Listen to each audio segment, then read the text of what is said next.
So welcome back to the Shattered Teeth, everybody. Nice to have you along again, and yeah, seems a bit of a money crisis now more than anything, because you're taking on a couple of jobs to get off this island and head to the Decayed Island, which apparently Mr. Armistice has some business there. So, we'll pick it up just the night before. I believe you're in a tavern. Some of you, I can't remember whether you were drinking heavily or not. Rafe was having some angst, I guess, not wanting to socialise with the rest of the group. But the possibly named Revengers, what would you like to do? So we'll say it's just the night before, and you're instructed to meet somewhere in Mirstone at first light.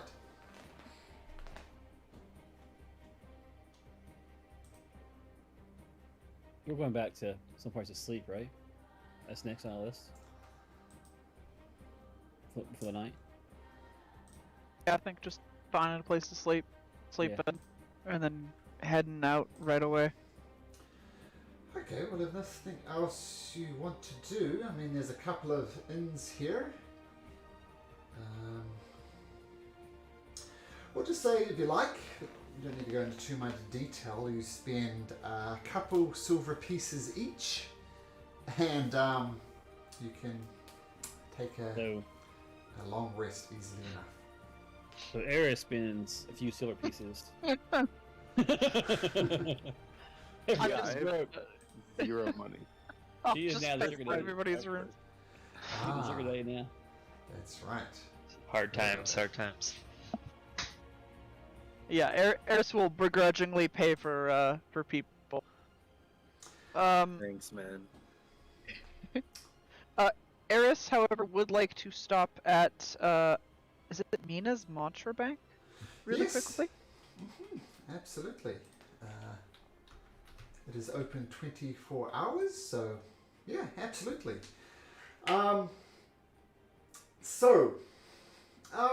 You've probably seen this back in your homes. Everybody's probably familiar with Mina's Mantra Bank. It exists in pretty much anywhere there's civilization, so definitely one in Cliffdown, definitely one all over the place, and Mirstone, being kind of one of the biggest cities in the Broken Isles, is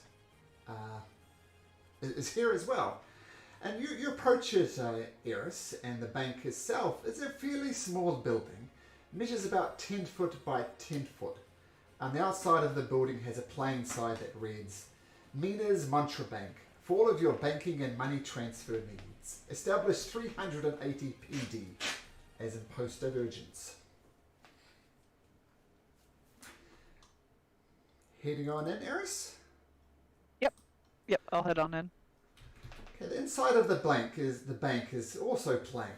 The walls are entirely covered with terms and conditions for banking and money transfers. So it's written very neatly, and around the perimeter of the inside of the building is like clauses, sub-clauses, various bits and pieces. It's Mina's way of making sure everybody is clear, but being so verbose and so over the top makes no sense to anybody except Mina. And you see, as you enter, you see Mina, who's her full name is Mina Pebbledrop, and Mina she's very thin. She presents as an elderly gnome with black hair, little streaks of grey, and her particularly observant customers, I think maybe Eris, and she had a news for that, noticed that she hasn't really aged much, and she looks about 100 years old, which is getting on for a gnome, but she's been 100 years for a long time. She has a slight stoop, bespectacled glasses, and she says, hello dearie, welcome to Mina's Mantra Bank. What can I help you with? Hi, I'm looking to make a deposit into my own I guess account, and I'm also looking to make a money transfer as well. Sure. I'll step this way. And apart from the front door, there are two doors. One door says customers only, and the other door says do not enter. And she goes through the customers only door. And so, come this way, dear. Come this way. Yep, I'll follow. Okay, so she goes in and closes a door behind you. Now, the inside of this room is maybe 30 feet by 30 feet. So something about this architecture doesn't quite add up, as this plainly is bigger than the outside of the building. But inside of this room is a table, 2 chairs, and a ledger. And it's quite nicely decorated compared to the outside of Mina's Mantra Bank. And she sits down there and opens the ledger up. So in here, dear, we have complete privacy. No one can hear what's going on. So, if you'd like to do this in private voice channel, we can, if you like Eris, or we could just do it here. It's up to you, but you do have absolute privacy if you require it. Yeah, maybe we'll switch to the other voice chat. Okay, see you over there. Not shady at all. Alright, so as I said, complete privacy. What can I help you, dear? With, dear? I'm looking to send about 25 gold pieces as a money transfer to Benson Ryder, Benson Ryder, of course. World's Orphanage in Amberborough. Okay, as part of our service, dear, I'll send a message to Benson. He'll be well aware that the deposit is here. Who shall I say it's from? Just Eris, I suppose. Eris works. Eris, that's fine. And you're wanting to send 25 gold pieces? Yes, that's correct. Now, we do charge a 1% tax transfer fee on that. Yep, that's fine. So send me. You can give me the 25 gold pieces, but your friend Benson will receive slightly less than that. I'll be taking my 1% off the top. Oh, of course, you got to make your money somehow. Absolutely. So, yep, done. Easy enough. Did you say you had some banking needs as well? Yeah, I'm looking to deposit of 25 gold pieces into my own account as well. Okay, same name. I assume just Yes. Eris would be fine? Yep, just Eris. Okay, Eris. So, Eris, I have a particularly good memory, so you can rest assured that as long as you present any illusion magic, of course, will be instantly dispelled when you come in here, which is for your own protection, of course. So no one can come in here and take your money, and I will know who you are. Now, just to be clear, the rate for sending money to Benson will be 2 silver and 5 copper. I assume that will be fine. Yep. Yep. And same thing for deposits. 1% charge per deposit. So once again, to deposit that 25 gold pieces will cost you 2 silver and 5 copper. Yep, that's fine. Okay, so if you like, you can keep track of what you have in Mina's bank. Yep. So, everything should be perfectly safe, dear. As I said, just come, just present yourself. Many people forget they have illusions when they come here, but rest assured they'll be dispelled. And for your own safety, of course. And as I said, part of the service will pass on the message to Benson Stanley, and he'll receive his 25% less than 1% fee. I assume that is fine. Yep, absolutely. Okay, well, if there's nothing else, my dear, and you see us jotting down all these details, like Benson's name, the amount you gave him, less than 1%, the balance owing, who the sender was, and the same thing with your bank account. And she's kind of opens another page of this very, very thick ledger, writes your name on top of it, Eris, looks at you, and then writes down deposit of 25 gold pieces, less 2 silver and 5 copper, and a balance. Well, that's everything, my dear. I'll be in your way. The money should be available within minutes. I'll let Benson know post haste. Perfect. Thank you very much. Okay, thank you very much, my dear. And you've left Mina's? Back Yes. to the other voice channel? Okay, cool. Bing! Am I calling us? Alright, so not Mina, Eris has returned from doing some business at Mina's bank. So, anything else you folks would like to do before we carry on? I don't think so. Can we get somebody working a little bit on our ship to start doing the repairs? Yeah, of course. I can't help but ask though, with which money.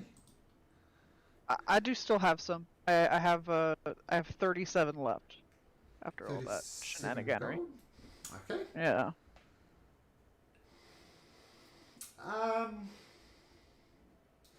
Sure, some very minor repairs can be started. 37 gold pieces really doesn't go very far though. No, that's fair. But you approach the shipbuilder's yard here in Murstone and hand over the 37 gold pieces to the person responsible, and they kind of shrug and say, "Oh, we'll do what we can, my love, but this is a 100 gold piece job, but I guess we can start on the sales, love. How would that do?" Yeah. I mean, do you need sales? I have some extra sales. Oh, well, sure, if you had some extra sales, that would be great.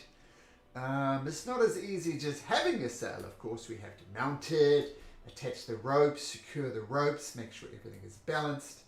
But sure, if you have a sail, that'll save us a little bit of time. Yeah, I'll do that. So you bring out another sail out of the bag of holding, I assume? Yeah. Oh, Yeah. Oh, that's quite the sail. But leave it to us, love. We'll do what we can for 37 gold. But you're going to need a lot more to get this ship truly seaworthy. Yep. That's okay. As long as something's gotten started, then we'll deal with that. Is indeed started. Okay, so I assume Eris catches up with the rest of the group. Yep. Okay, so a long rest is had by all. Is there anything else you'd like to do? So the dream stuff that I wrote would happen during this long rest, and then when Wafer Sure. gets up, he'll approach Armistice and ask if he wants to train. Is up for that? Sure. And so he just kind of Okay. throws himself into it. Fists or swords or what? He's really not picky. Whatever you're up for, he just wants to kind of focus himself on some training. Okay, I'll join you in training, I guess. He'll just throw himself into it pretty strongly. Yeah, that's it. Cool. Why don't you just both make an attack roll against each other? No damage will be done, but we'll use this to determine who basically doing- gets on top of each other. Who comes out You better. said fist, right? Are you want to do weapons? Oh, if you're doing unarmed, I guess I'll do unarmed. You said fist, so. I think you beat me though. Oh no. Oh! No, I definitely did not. Arms Use of your astral self. You were like, Oh. you're like, It uses the same stats. that's cool though. You did, why not? Training, right? Yep, and sometimes you got to take the bruises when you're training, right? Sometimes that's where Yeah, you yeah. learn the most lessons. Right. Okay, so Rafe and Armistice get a bit of a sweat on, training, both feeling a bit black and blue, but learning tricks from each other as well. So that's all good. Long rest is taken. You were instructed to meet at first light outside Murstone Castle. Yep. Okay, so as promised, waiting there, you do see Draven Rathmore, the very short, stocky lady who's got that classic military haircut, short back and sides, standing a full 4'6", but she's just an absolute ball of muscle. And as promised, she's provided you with a cart, and you see on the cart there's a whole bunch of there's 50 longswords, 50 suits of chainmail armor, and 50 longsword and shields. Can't remember which one I said, but longsword, shields, and chainmail armor. And you see this, and it's all being packed up on the back of the cart. There's a single draft horse at the front, and it's been covered by a tarp type of thing. And Raven Rathmore says, It's good you've turned up. Now, I feel I need to make this abundantly clear. If you abscond with my goods, there'll be absolute hell to pay. There's a war on, and you'll be treated as deserters, treason, and basically hung if we ever catch you. So does that make myself clear? If you leave with these goods, well, there'll be grave, grave consequences. Do I make myself clear? Yes, man. Clear as mud. That's ominous to start a contract. Well, you add up the gold pieces. Don't think I've forgotten who you are, she says, glaring at Roman again. You add up the gold. 50 shields, 50 suits of chainmail, and 50 swords. That's going into the hundreds, thousands of gold pieces. So, forgive me for being careful. I just want to make it abundantly clear.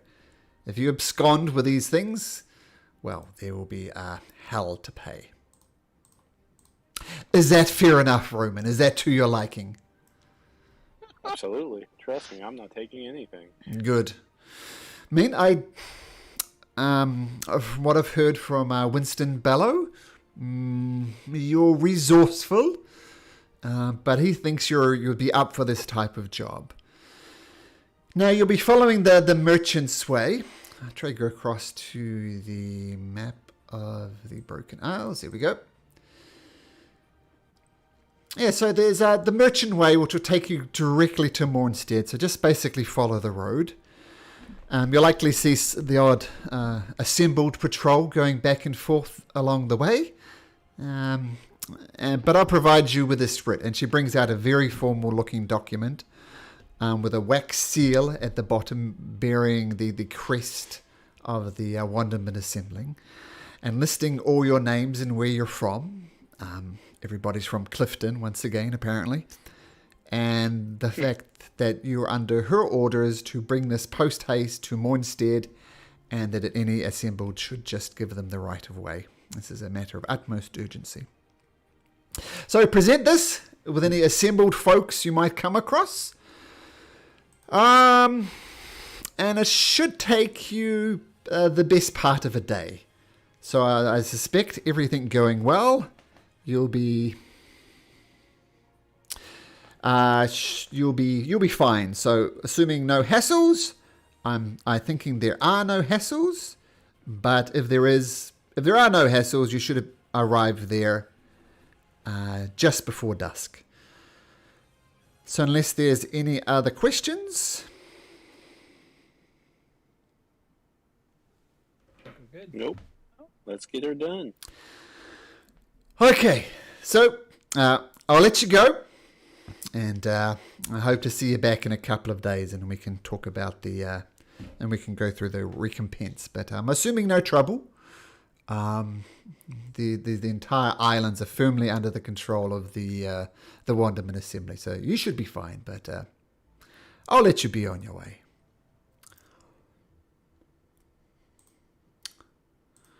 Okay, well, that sounds good. Okay, so you leave out of Murstone. The weather's pleasant. It feels nice to have the breeze in your hair as you leave behind Murstone behind. You pass a few farming type of households, I guess. Villages would be too strong a word. And then they give you a polite wave as you go. The cart could be very easily controlled by one person. So why don't you just let me know where everybody is? I assume Rafe. Ride Hannah on kind of like scouting around. Of course. Who's take control of the horse. Okay. Okay, just So a how second. quickly is this horse thing going? About walking speed. Okay. So it's not terribly fast, but it saves you from having to lug these things around. So pretty much at walking speed. And I'll tell you what we'll do it this way. So, Armistice is up front, like right about there. Yes. Rafe/Tana is off to the side here. Softy is back at the docks. Roman, Udas, you want to walk? You want to go in the car? Yeah, I'd be walking probably. Yeah, right next to the cart. Okay. In the So, back. so easy enough to keep up with the cart. As I said, there's a simple draft horse leading the way. And so far, first hour of your journey, nothing happens. You're well outside of the protection of Murstone, as it were. So let me know if there's anything you'd like to do. I'll be working on like etching little markings and stuff into the armor that I have, the sets of armor that I took from the guards' corpses. And making them look like they are not what is it? The assembled pieces of armor. Sure. So just kind of changing the way that they look. I'll do the same thing with the swords and the stuff that I have on me. What type of look are you looking for? So not Wonderman Assembly, not the assembled. You know what? Let's go extra fancy. We'll go for elven. We'll go for like an elven look. Okay. Any type of messages in the Elven, or just like that style? The style, yeah. And I'm also gonna like run it by anybody who knows Elven to make sure I'm not accidentally putting like a curse word because I don't actually know Elven. But yeah. Okay. Okay, I'm going to say since you're an artificer, Eris, it does take some time, but there is time on this horse journey, and you can absolutely you almost take the markings of the assembled and work it into the design. So if you look really, really closely, you could see vague etchings of the assembled, but it would take an expert eye to spot it. And lots of twirls, I imagine. Lots of things that look like words, but really aren't words. And yeah, with Eris's artificer abilities, pretty damn easy. Yeah, and I'm doing it to all of the stuff that I have. How much stuff do you have? A disgusting amount of stuff. She does have a bag of holding. Well, let's put it this way. It's going to take you 1 hour to change a shield's look. So, yeah. Okay, to change an hour for a shield? Mm-hmm. Same for the long swords. And chainmail is just chainmail. There's nothing particular assembled about it. Perfect. Are you looking to do similar things with the studded leather? The studded leather is also featureless in terms of Wonderman Assembly stamps and stuff on it. I'm just making sure so that I don't go selling stuff that is definitely illegal. Mm-hmm. No, that should be good. So yeah, just about an hour for everything. Or like, each. Yeah. So if you want to do all shields, it would be 7 hours. Yeah, we'll do all the shields, and yeah, I'll spend time making them look extra fancy. Okay, good. Easy enough to do. So the only thing you'd worry about selling would be the shields and the longsword. People want to ask questions about that. But yeah, you continue your way along the merchant's path. Everything's going relatively smoothly as you make your way to Mondstadt. You get about halfway there. Is there anything else anybody wants to do? Have chats with party members? Anything like that?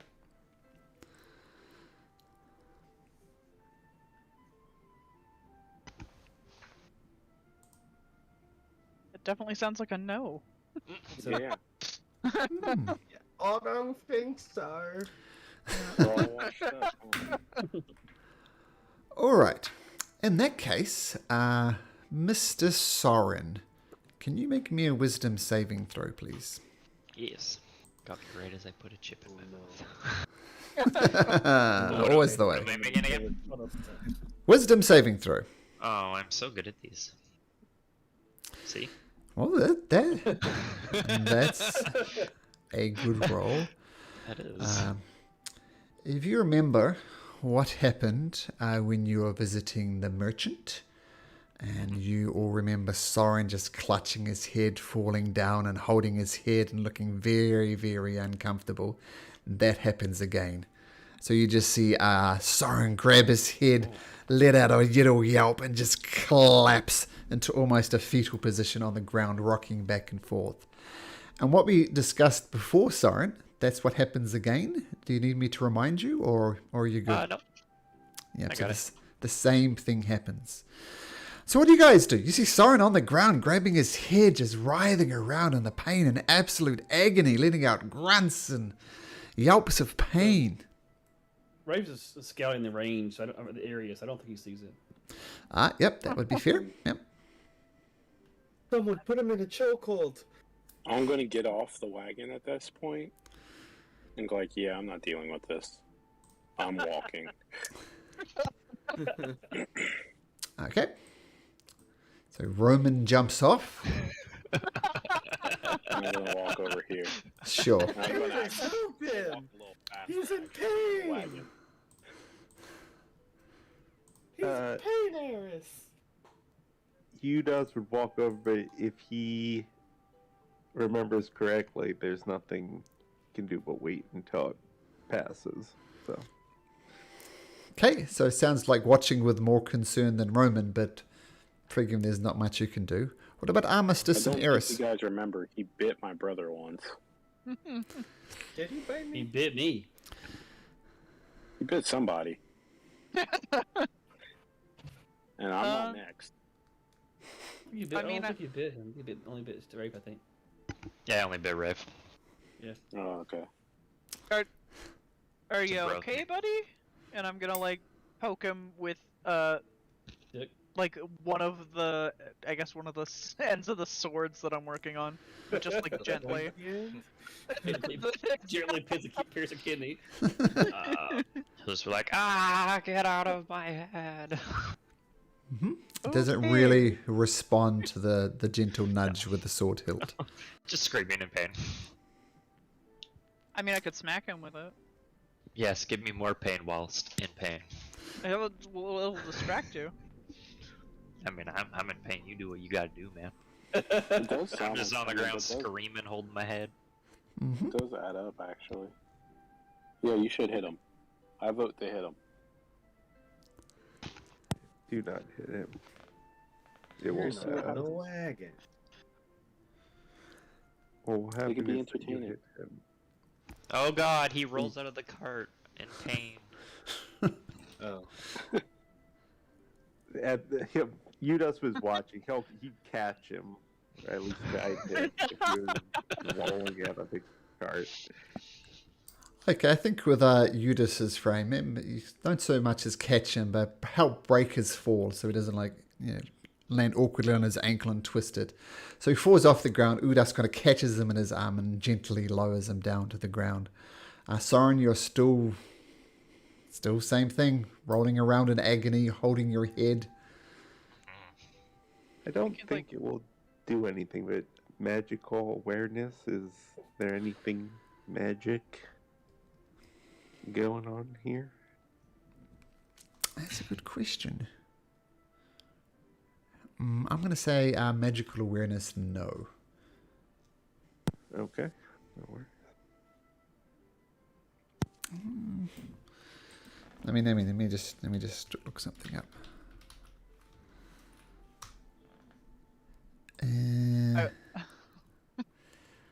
No, I'm going to say there is actually a school of magic, Oh.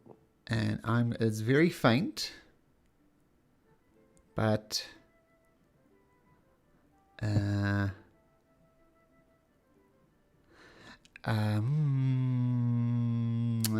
divination.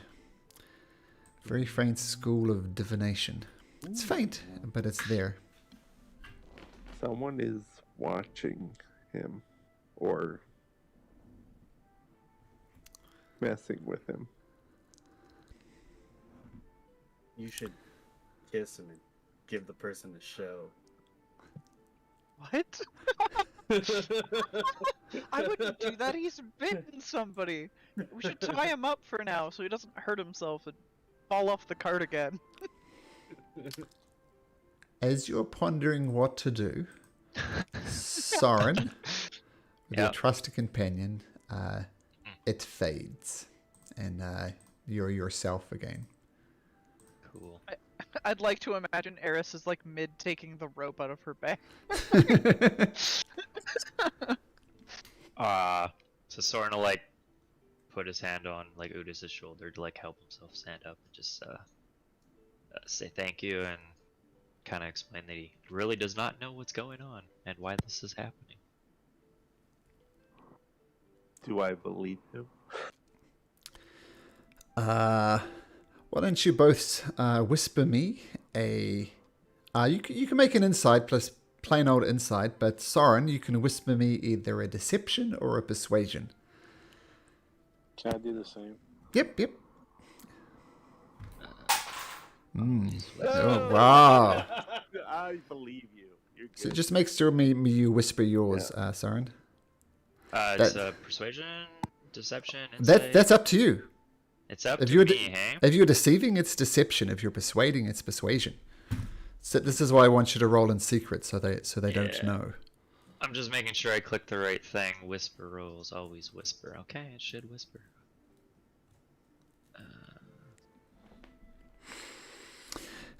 Judas, this is your old buddy Soren. You believe him?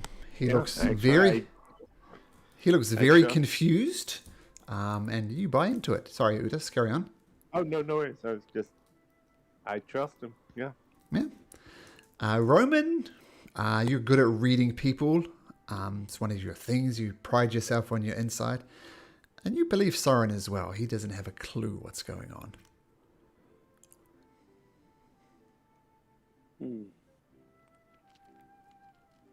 Well, we better- definitely think it's magic. Maybe we should see someone who is an expert on magic, and they can give you a clue on what's going on. You can stop acting weird. Well, that was the whole reason I was going to Clifton to deal with this. And look where we are.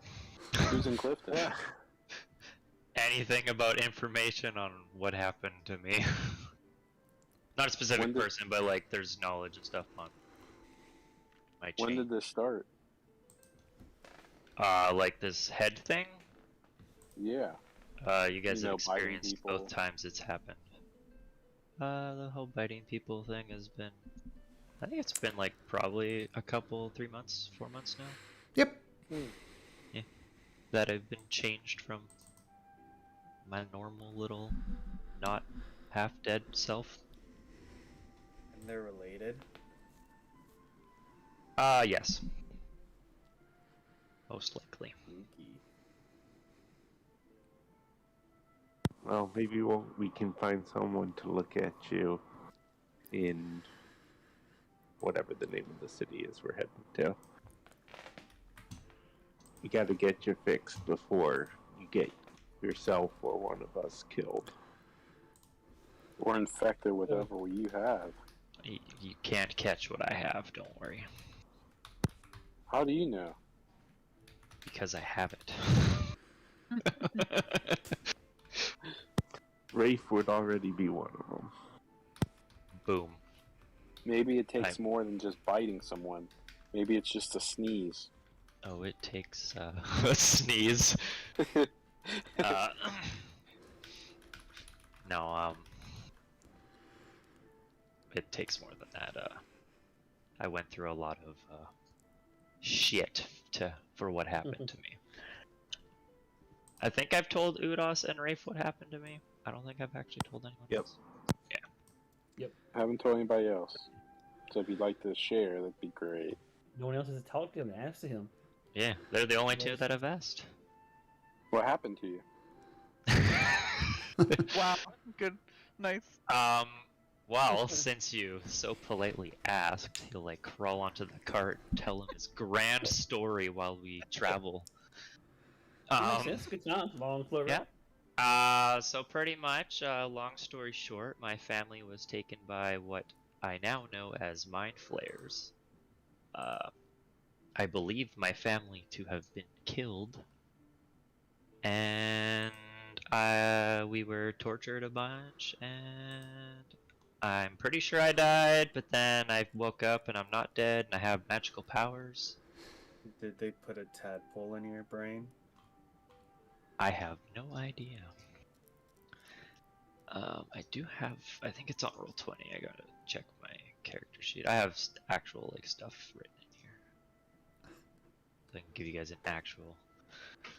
Were you like on a ship and then a bunch of Githyanki chased after you and you went through the night hells? I saw a play about that once. Huh, cool. I'm just gonna whisper. If there is a tadpole in your head, maybe I can talk it to come out. Can you do that? It's a thing? I don't know, but I feel like I'm pretty good with words. You guys have seen me in action. Mm. I'm just messaging. We have. I mean, I know my bow skills aren't as great as Yeah. like others, but I take pride in my ability to talk. No, that's fair. That's fair. I trust you. I trust you. But Swoon. that aspect, I'm also not the person with a worm in my head. I whispered you something, Malcolm. Okay. But yeah, Soren will say like, yeah, they were locked down there for what he believes to have been months. He's pretty sure his family is dead, like his mom and dad. He hasn't heard them or seen anything about them. Until, and then you guys will find out that I actually lied to you, since people actually asked about my story. These searing pain in my head is I'm having visions of seeing my father in the same place where I was tortured and changed into a vampire. Is that what you're telling us? I am telling you that right now, yes. Holy shit, you're a vampire. I said dampire, there's a difference, and he takes offense to this. I'm sorry, what's the difference? There's a D in there. Yeah. You spelt it wrong. Like, Pretty much boy. vampires are like I know a lot of fully illiterate undead, people whereas don't know like how to write. I'm Like in Udas. For the He's illiterate. Still talking.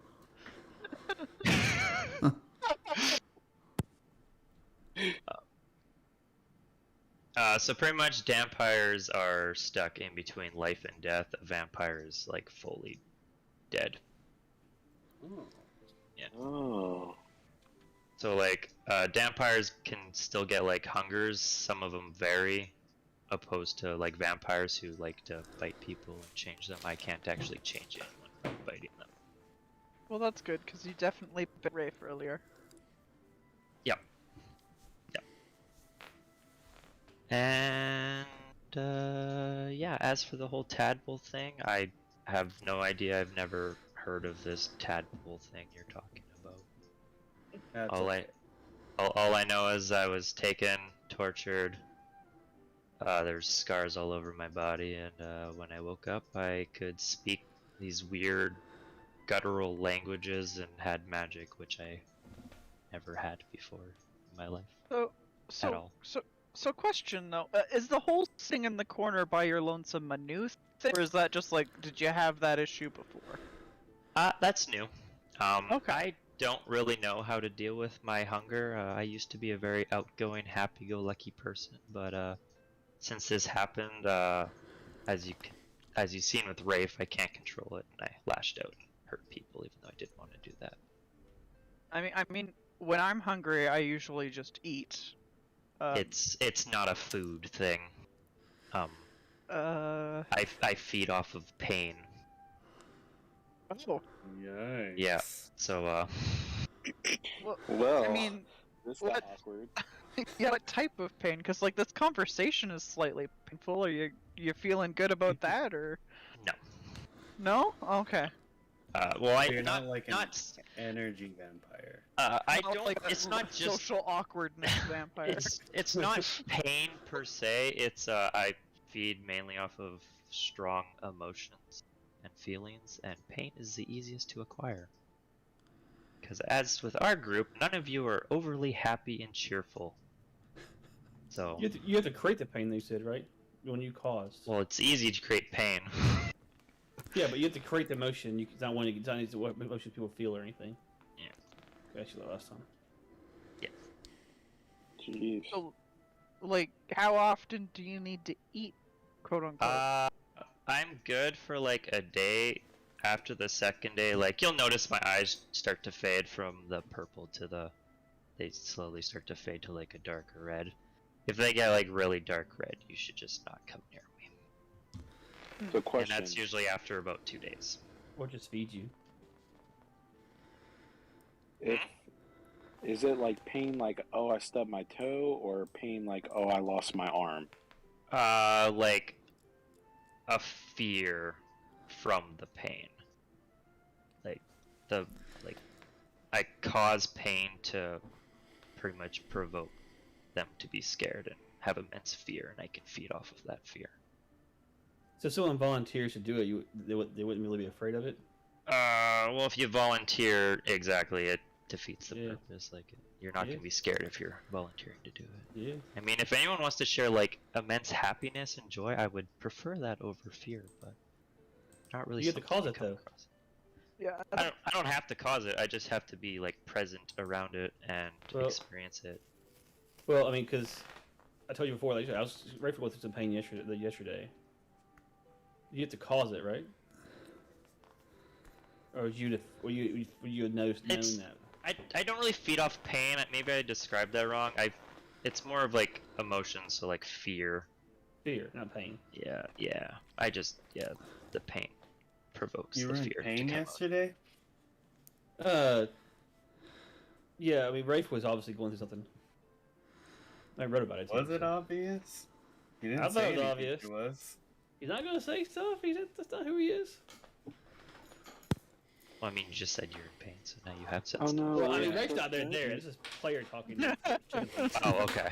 Oh, Rafe's not doing it. Can you feed off of any emotion or just Just Fear. strong emotions from what I've kind of experimented with, as long as it's a very, very strong emotion. I mean, I don't know how one can offer it, but there's immense anger inside, like at all times, pretty much.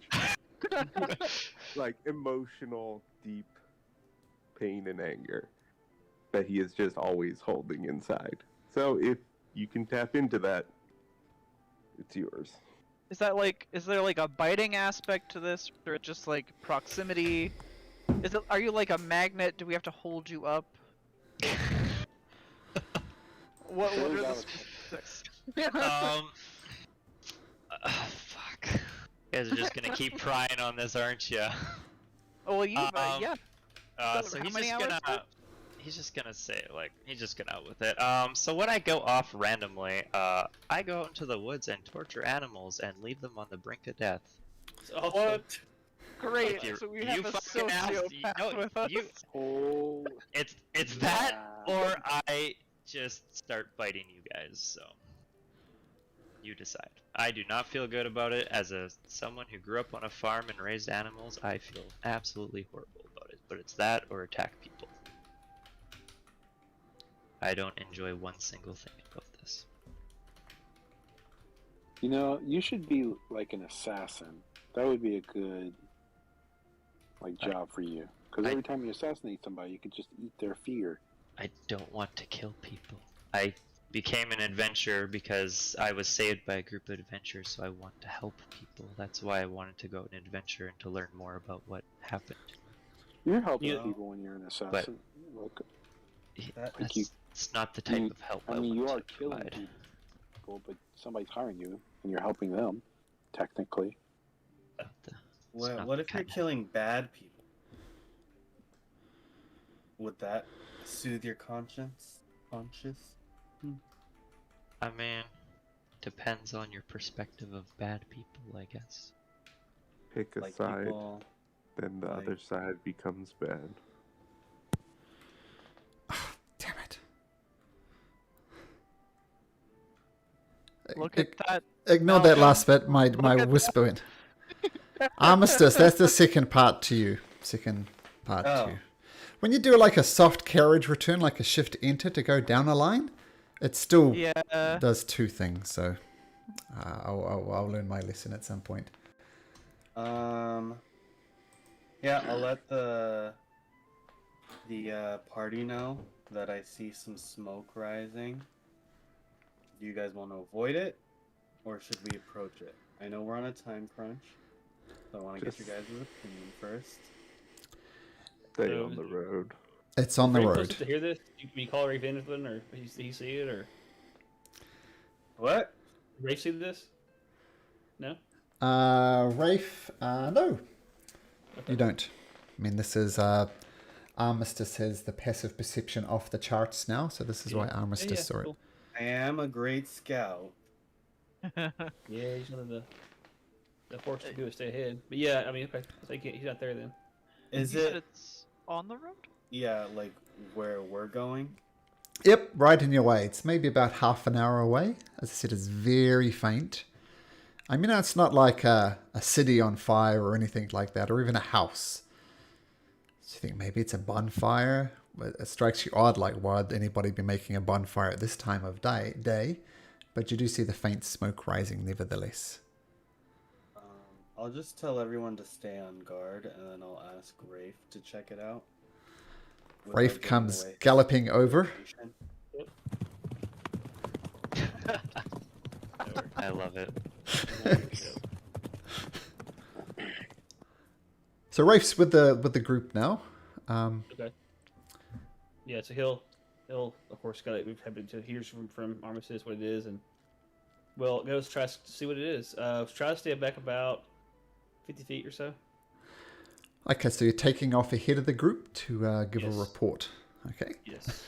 So Rafe gallops off. Yep. Just love that button so much. And yeah, you man, you can. This, as I said, this draft horse is nothing compared to basically the war horse that Tana is. So no competition in terms of speed. You can easily get well up ahead. And what you see directly on the road, you see. Make me a perception check, please, if you'd be so kind, Rafe.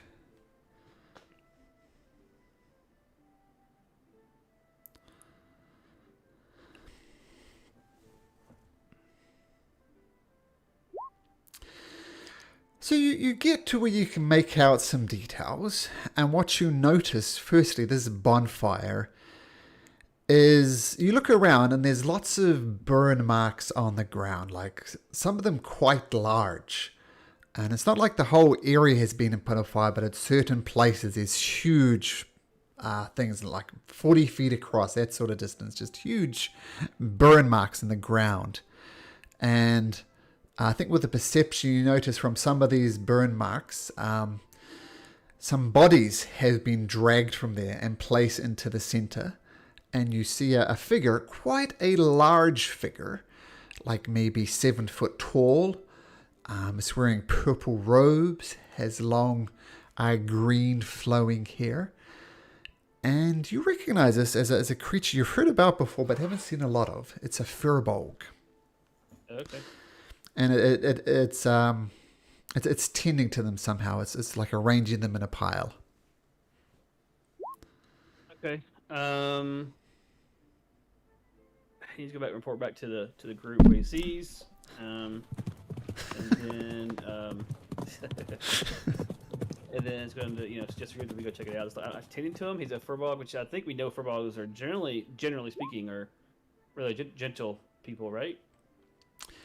Yep, that would be the. Is that too racist? It's a little racist. Lord. Like Lord. not all dwarves like bear, and not all furbolgs are gentle, but that would be the stereotype for a furbolg. I guess that is racist. I don't know. Right? I know, right? It's a D&D issue. Yep. Yeah. So otherwise, yeah. So just we check it out, and talk to him. He wanted to Rafe wanted to report to you guys before he did that, but we can all go forward and check it out. Or we can do, or I can go by myself. However you guys want to do it. Suggestions? Did it look like? Never mind. It was changing them into furbolg, so that's what I know.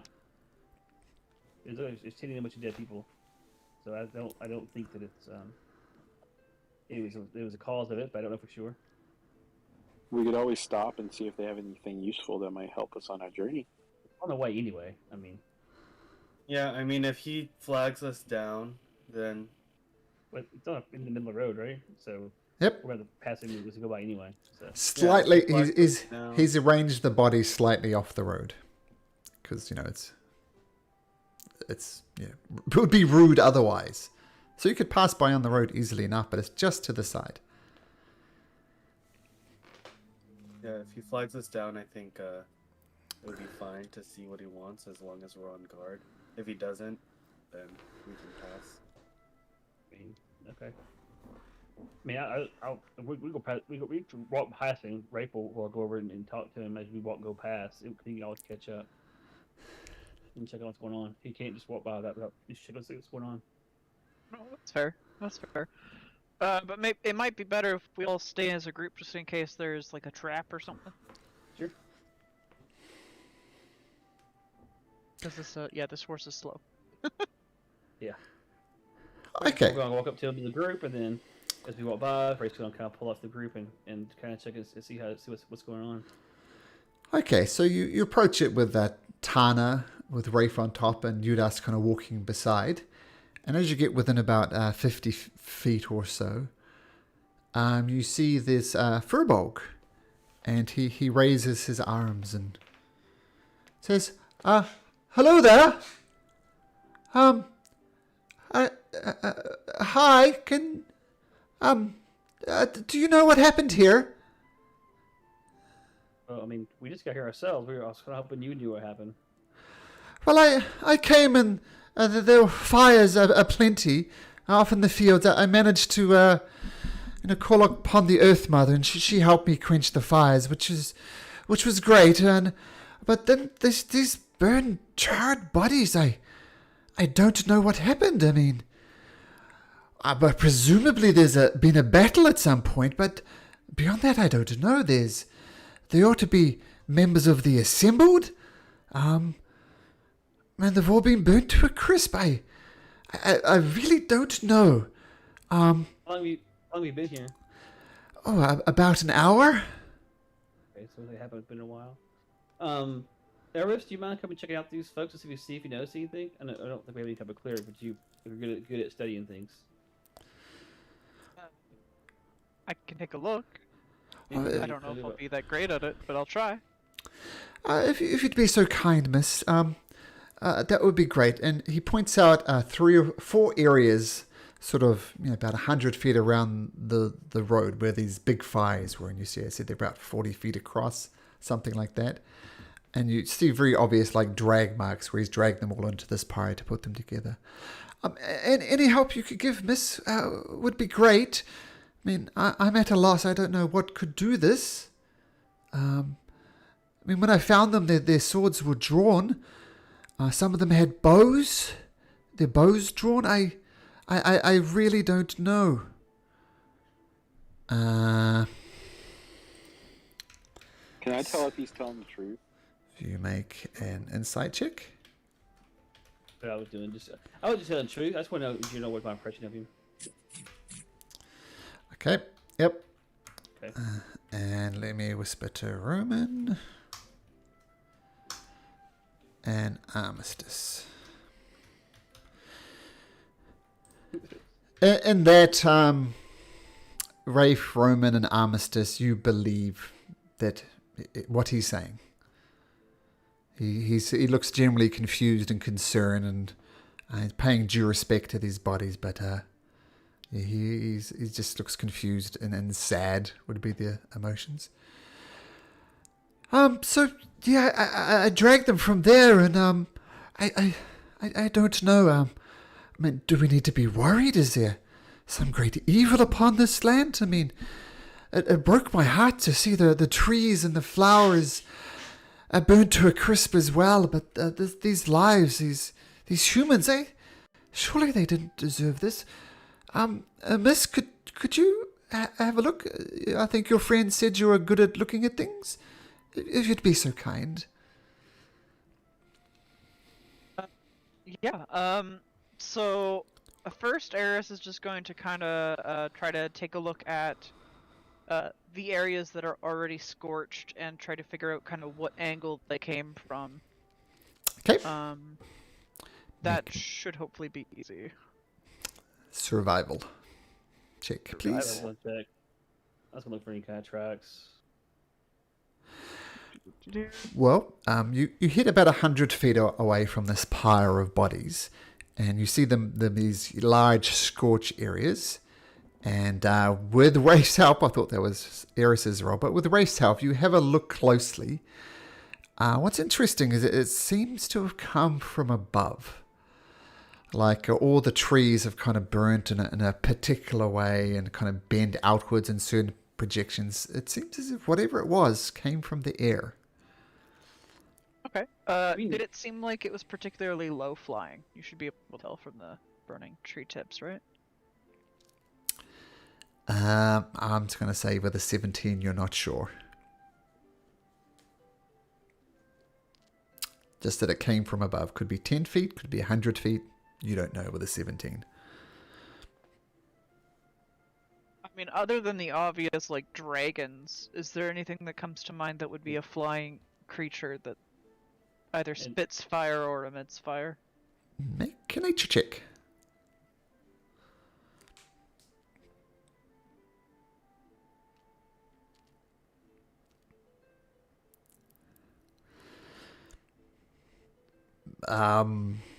Malcolm the DM can't think of any other flying creatures that breathes fire other than dragons.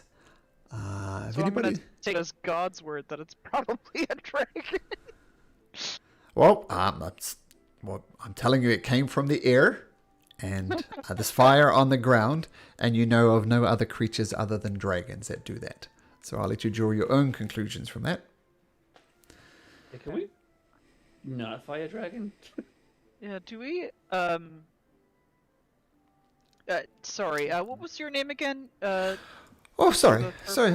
My name is Norquensino. Pleasure to meet you. Norquensino, at your service. Okay. So, Norquen, would you happen to know, of any, like, dragons or dragon things in the area? You sound like you're from around here. Well, yes. I'm actually on my way to Springmere Forest. It's near... Oh, I'll show you where it is, in fact. Yeah, my way to my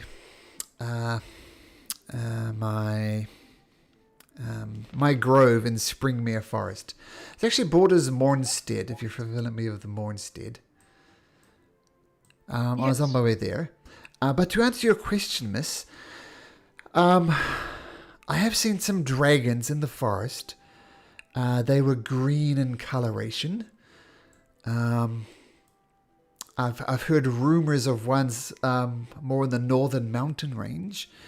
But the green dragons I've encountered have been, you know, they're like the forest. They prefer the forest than the mountains. I have heard rumors of things in the northern mountains, but if it is what you say, miss, a red dragon, then no, I have not seen one of those. Only green.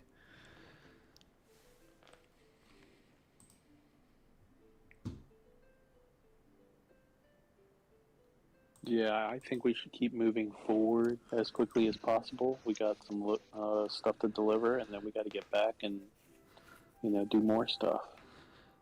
Yeah, I have a feeling this is gonna catch up to us at some point, but yeah, I think for the time being, keeping an eye on the skies is probably for the best. I would rather avoid a dragon.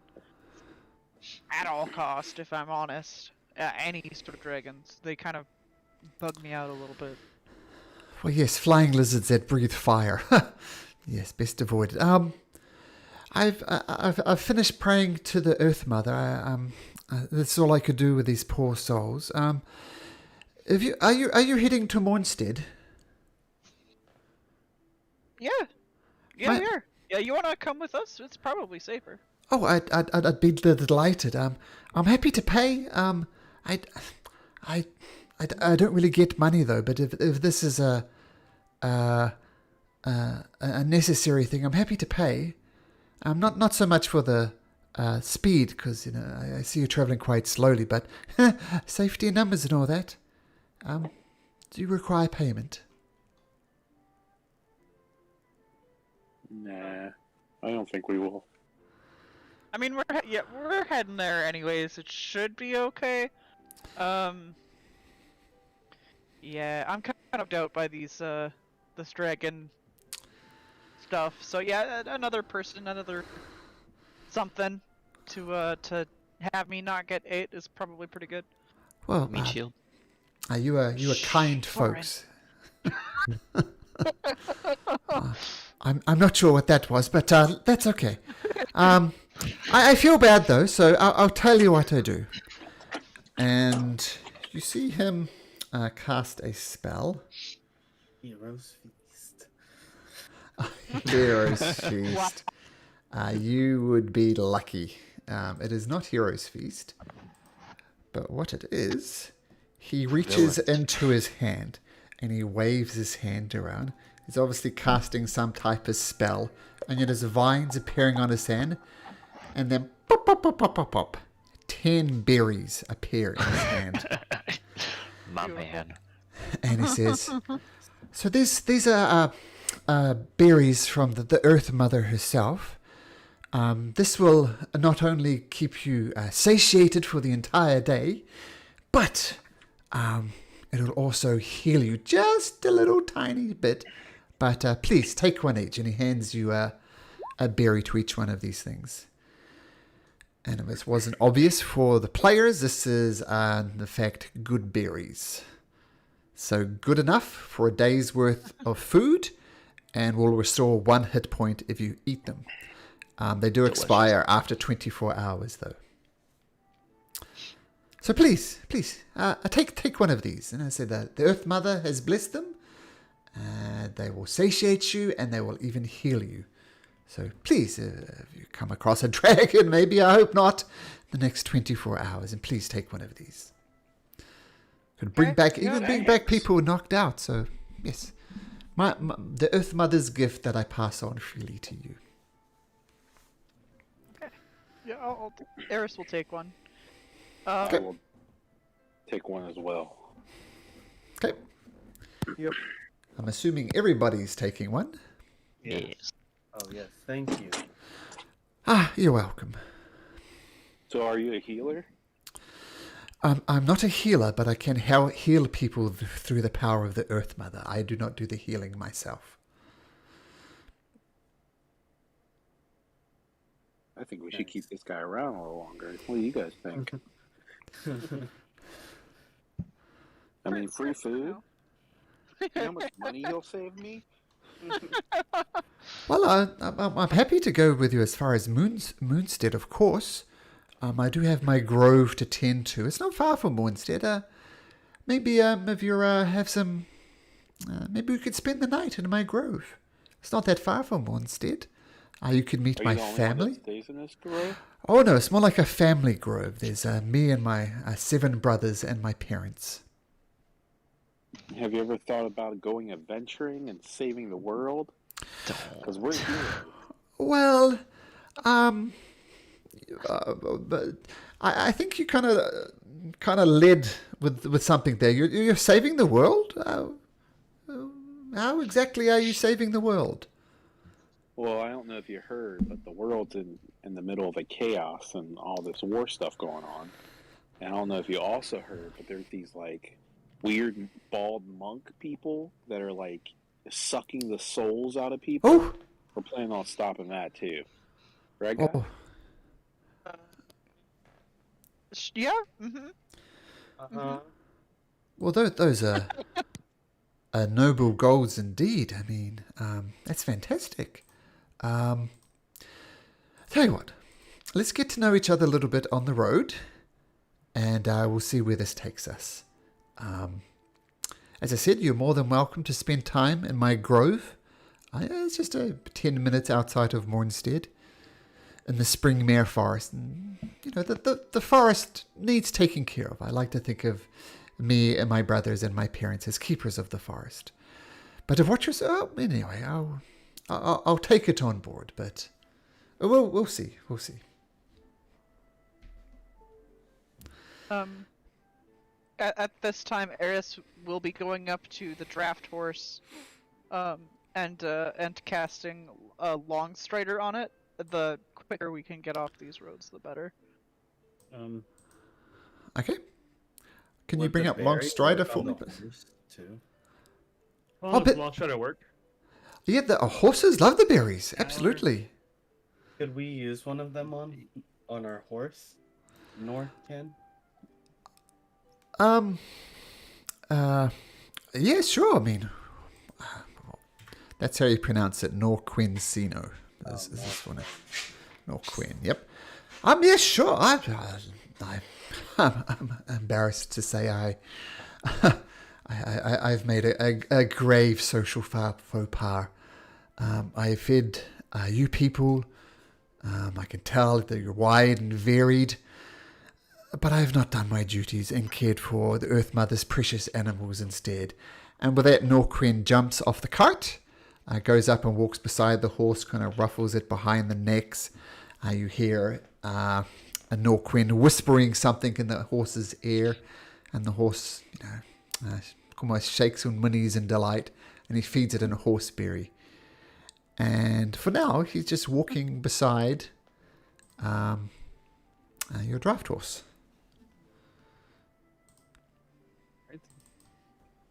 Yeah, Eris will just be making sure that the horse is going pretty quick. Okay, so you do cast Long Strider. Let me have a look at that description again. It has 10 foot. 10 speed, feet basically. for an hour. So it picks up, it starts doing a bit of a trot, and you are making better time towards where you need to go. Okay, so you've acquired Norquin. It's coming along for the ride. Yay, another NPC we can get killed. Yeah, we haven't done well. Don't jinx it! Don't jinx it! Don't do jinx that. it. That's not. We're 0 for not like better than 4, 1,000. man. He's our We're healer, 1,000. bro. No, like we've got a telly at the bottom. Look at here. We can defend him. There's like 3 out of 5 that are dead. That's not that bad. Yeah, well, it's this guy's pretty much technically- dead to us. That's a question mark. He's a question mark. Yeah. Well, if you add Norquin here, then that's only half that are confirmed dead.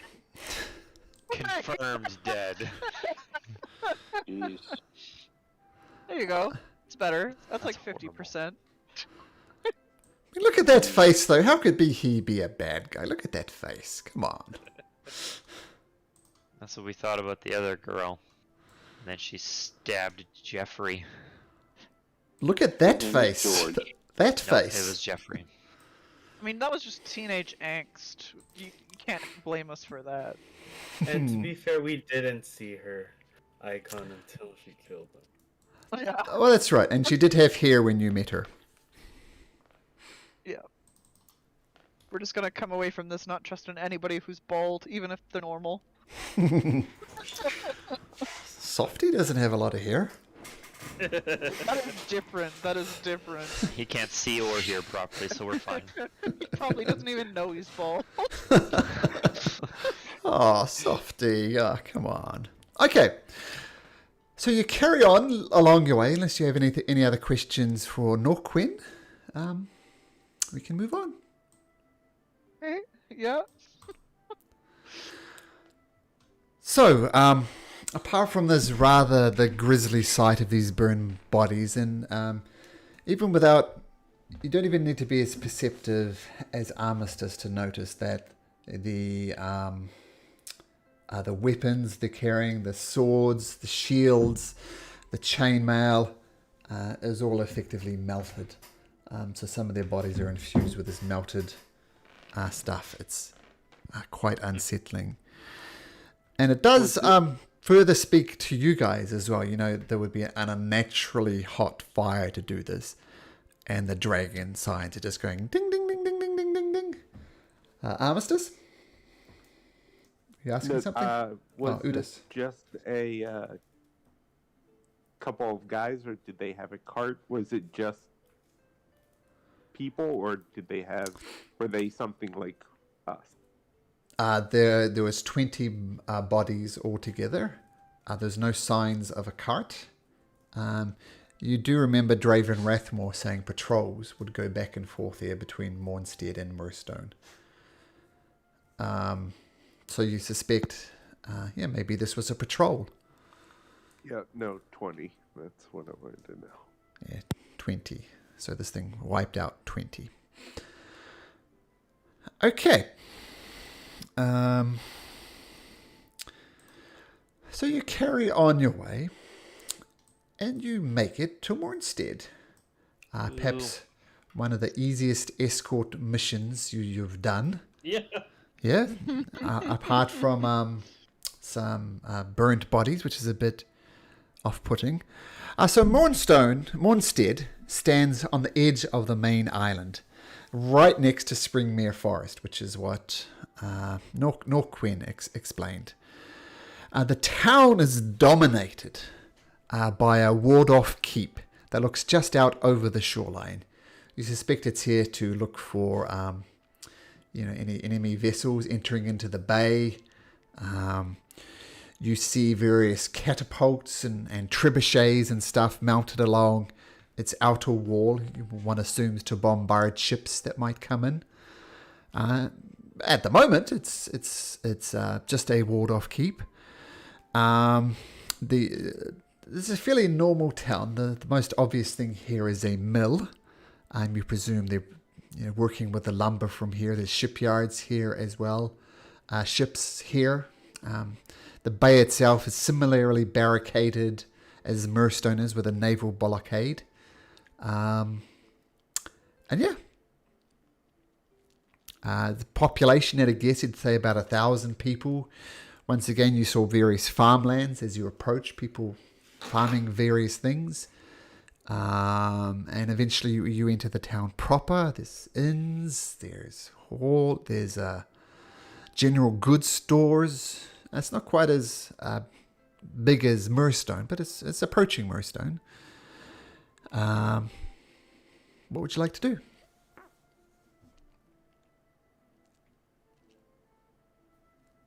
I'd like to get rid of this cart as soon as possible. Yep. So I think heading over before anything happens. But we can we'll drop off Norquin on the way if he wants to hop out. I mean, or he's welcome to come with us. I'm guessing we're going to the keep. She didn't really say, did she? I'll say she did. You Okay. can. I forgot to tell you. Yes, she tells you your contact is a female half elf and leader of the keep at Mornstead. Her name is Selphine. So that's the equivalent of the ruling person here for the Wonderman Assembling at Mornstead is a half elf called Selphine. And you can find her at the keep.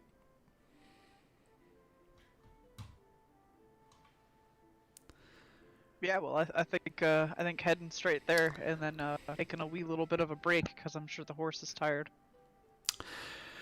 Okay, so you bring the horse through into the town. People give you some looks as strangers in town. Some of them tip their head at you and say, "Well, welcome to Mornstone. Come on in." So pretty Mornstead, and pretty friendly, similar to the people in Murstone. They have very dark brown hair, a lot of jet black hair, some of it streaked with copper. Just simple common folk, very maybe on the poorer side as well. Not as poor as good old Long Beach, but poor. You approach the keep. Is everybody going to the keep? Yeah. Yeah. Okay. And this place turns out to be civilized Rafe, and there's a hitching post for Tana. That works. Okay, so you tie Tana up and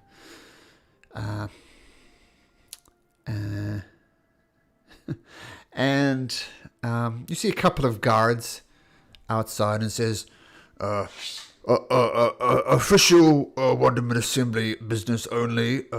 Could you please leave? Absolutely not. Here's our documentation, and I'll kind of whip out the delivery order. Oh, yes. Captain Selfrian told me about this. This is going to be very useful for the boys. Are you all together? Looks around at everybody. I mean, I assume we have Soren here. Soren, raise your hand. Soren raises his hand. Roman? Raise my hand. Eris? That would be me. Rafe? Yep. Armistice? I wave. And, just because I'm a smart god, what's the sixth name I have on this list? Can weed out spies that way. Here. What's your name, friend? You does. Okay. What about this guy? He's not on the list. It's no Quinn Asino. It's do you want me to come with you? Should I just wait out here? I'm not clear of the protocol here. Well, maybe it might be better for you with us. We also have a little bit of a report to make on the, I guess, we saw some stuff on the road that I guess you might be interested in. Or what did we you found see, Mish? Norquin there. Yeah. Sorry? What did you find? It would probably be best if we spoke to the captain, or sorry, I'm unclear on her official post. Yes, but we Captain. need to speak to Selphine about this. Make a persuasion check to try and get Norquin in.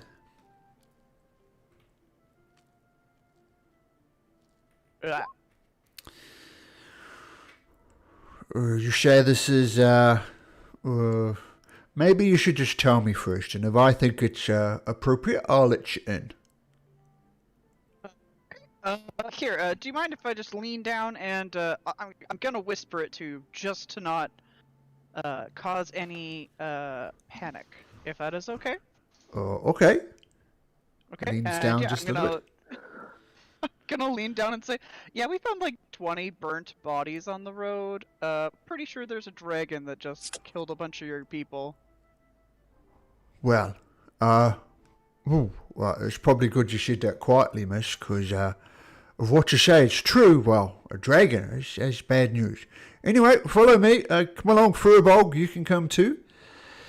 And he leads you into the keep. The keep's in a lot better condition than the keep at Mirstone, which basically looks as if it was falling down. This one here is solid. It's not.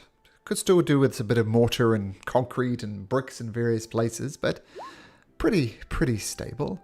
And he leads you up 4 flights of stairs to a room. It's got maps laid all over it. And you see someone wearing the very flat suit of armor, modelled in the style of the Wonderman Assemblings with the blue and gold. She's got the symbol emblazoned on like a vest over top of her chainmail armor. Long blonde hair kind of put together in a tight ponytail. She looks young by half, but in human years should be 22, 23. So she's obviously moved up the ranks fairly quickly. Excuse me, Captain Selphine. I have some people here. They've got some a note from Raven Drathmore. Yeah, and I have some grave news to tell you, but I'll just leave it to him. But yes, and I'm just going to need your swords, if you'd be so kind.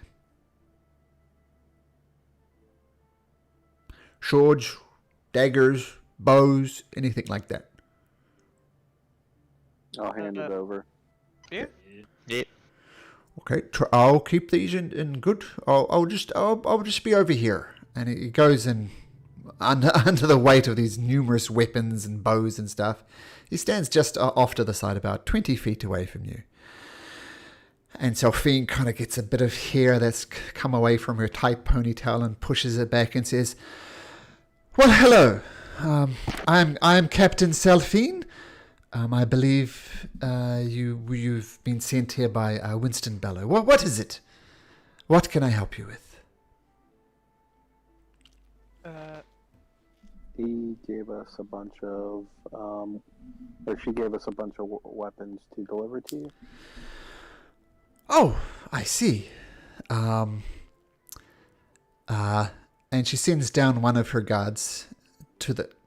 That's the cart outside, I assume. Yes. Yes.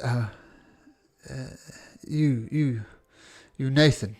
Go down there and check out the cart. And Nathan scrambles down there, comes back and says, "Yes, miss. It all seems to be accounted for. There are 50 long swords, 50 suits of armor, 50 shields. They have done what they've said they've done." And Selphine says, "Well, I imagined that they owe you some money now, Raven Drathmore. So let me write out an official note, a receipt for the deliveries, and just bring this back to Raven Drathmore, and I think should be good." And you see her writing it, melts a bit of wax and puts her stamp on it and hands it over to you. Mission successful. Congratulations. Is there anything else I can do for you? Yeah. So I don't know how to put this in a nicer way. On the way here, we happened across this. I'm sorry, I don't know. I'm assuming you're not a priest or anything. A follower of the. What is it? The All Mother? Earth I can't Mother. remember. Earth Mother. Thank you. A follower of the Earth Mother who was, I guess, doing funeral rites for. It looked like probably 20 or so men. I'm guessing from here. It seems like there was an attack from a dragon, actually. From what we could gather, the ground was pretty scorched up, and so were the bodies. And I'm assuming they're not particularly distinguishable.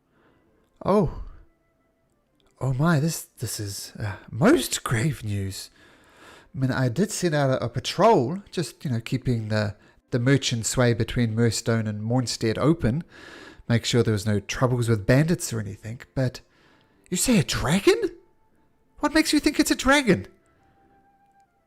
Well, from what I could see, there was very large burn scorch marks that it definitely looked to be from coming from an upwards angle and absolutely massive in size. And I honestly can't think of anything else other than a dragon that would be able to do that. And other deer is melted.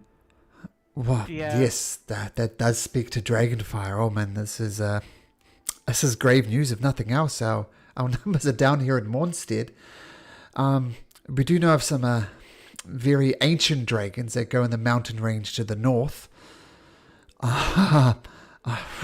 If it's an ancient dragon, oh my goodness. We can just pray that it's not. We'll avoid that. Yes, avoid that, of course. But thank you. The Wonderment Assembly does. I tell you what. Make another persuasion check, Eris, as you're tending to lead this conversation.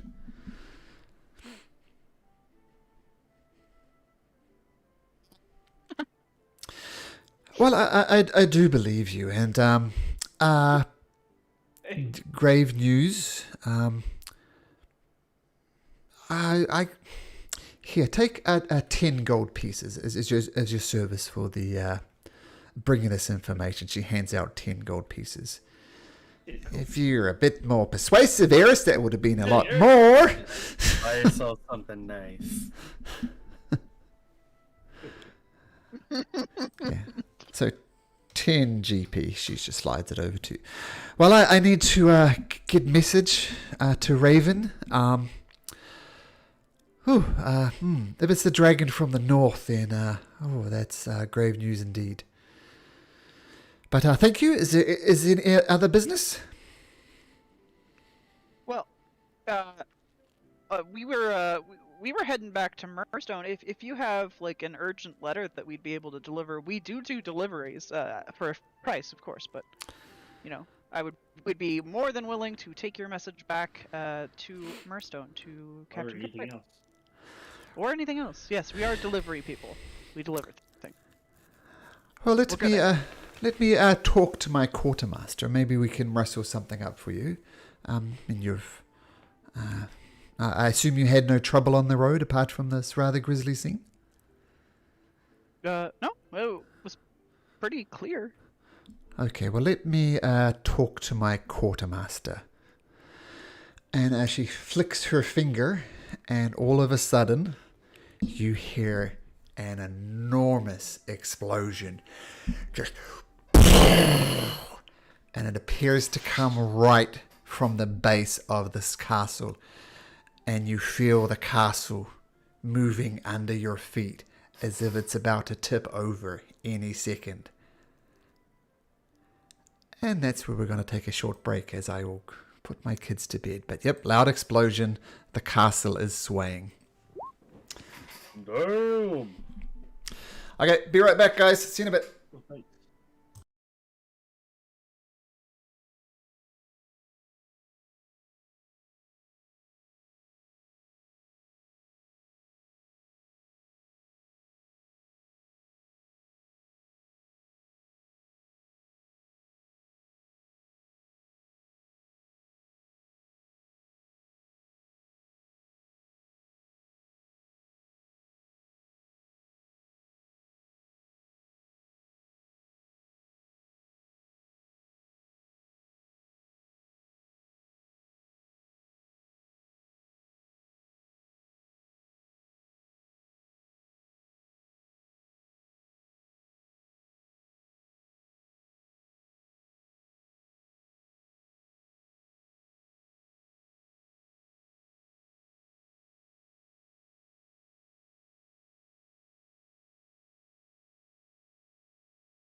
you hear a massive explosion right at the base of it.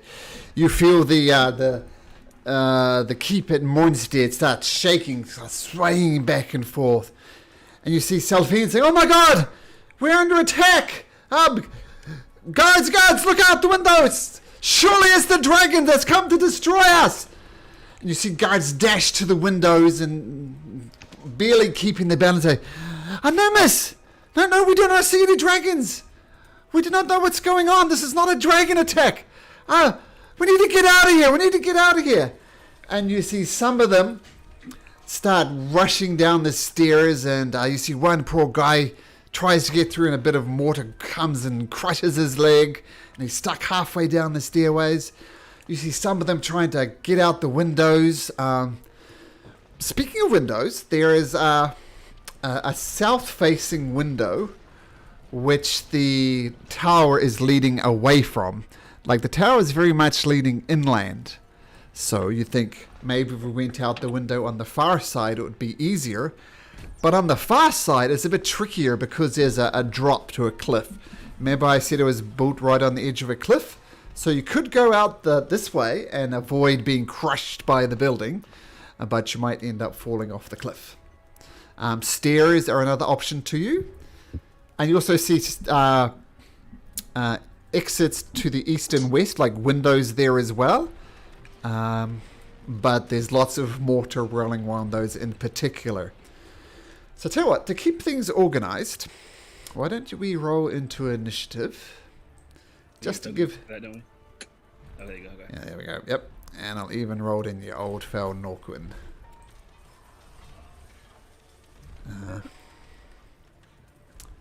Oops. So, turn.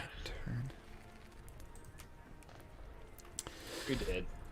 So this is Technically.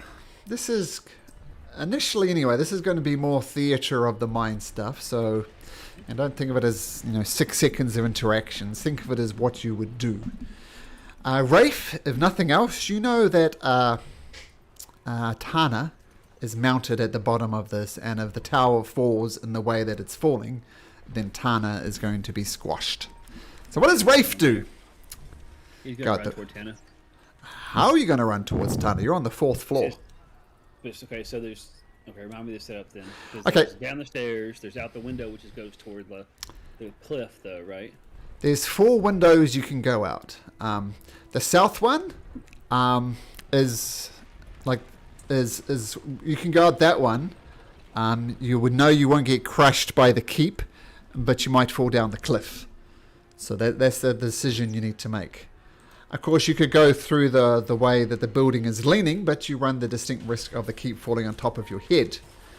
You could dash down the stairs, as some of the soldiers did, but you notice one of them got trapped halfway down the stairs as some stuff fallen onto his leg.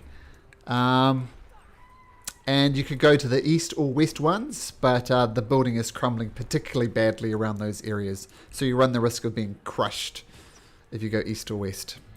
The best one was the south, it sounded like, then? It's up to you. Okay, south was... Okay, I mean, towards south, I guess. Still trying to... Whatever. As long as it's toward Tana. I don't want to go toward the outside cliff. If it's toward that Tana, then I'll go to the south and then try to get out that way. Tana's to the north. Okay, then he's going north then. Okay, so you rush there. First of all, make me an acrobatics check as the thing is, twisting under your feet. See if you can maintain your footing to get over there. Acrobatics, no problem. So Rafe, keeping your balance, go over. You look down. You see smoke rising from the base of the tower, just all around it, just smoke billowing up. And you can't help but give a look around. No signs of dragons.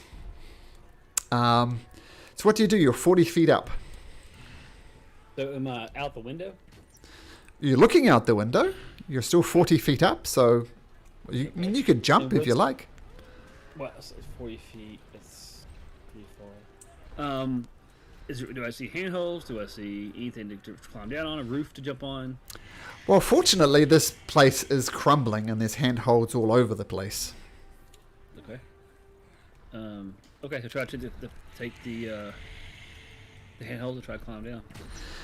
Okay, because the building is leaning away from you, you're kind of having to hang in certain places. So I'm going to have you make athletics or acrobatics, but at disadvantage. Okay. Because the building is very much working against you.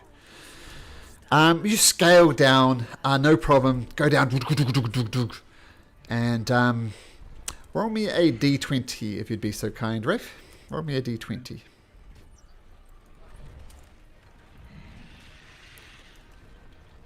This will be for this round, and the building is maintaining its integrity, and will do so for the next wee while. But you get to the bottom, Tana's right there, and we'll say you untie Tana, but that will be your turn. Can I have an action to activate Channel Divinity or no? Can you what, sorry? Activate my Channel Divinity. Yes. Yes, you can do that. And you're looking for Undead, Fey, or Celestial?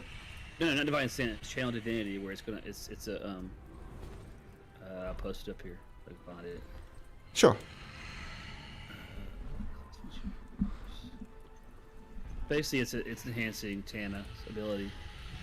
Writer of Legend. So myself and Tana kind of start glowing a little bit. Mm-hmm. Let's see if I can post this. There you go.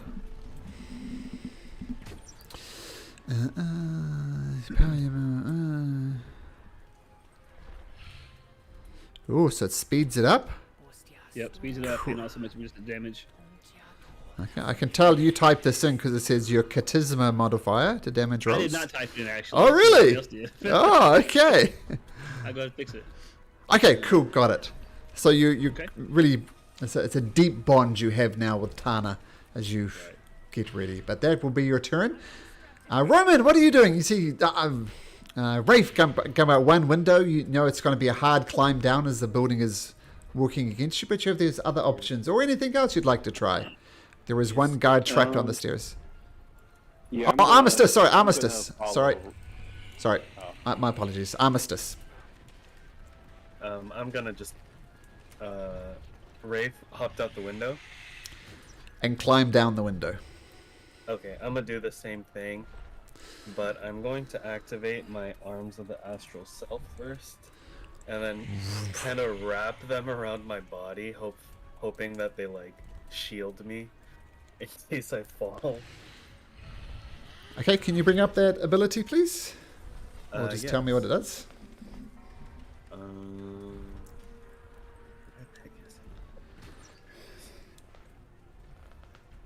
They just let me switch my wisdom for strength, but Oh. I'm just hoping that they can protect me if I fall. How many spectral arms do you have? 2?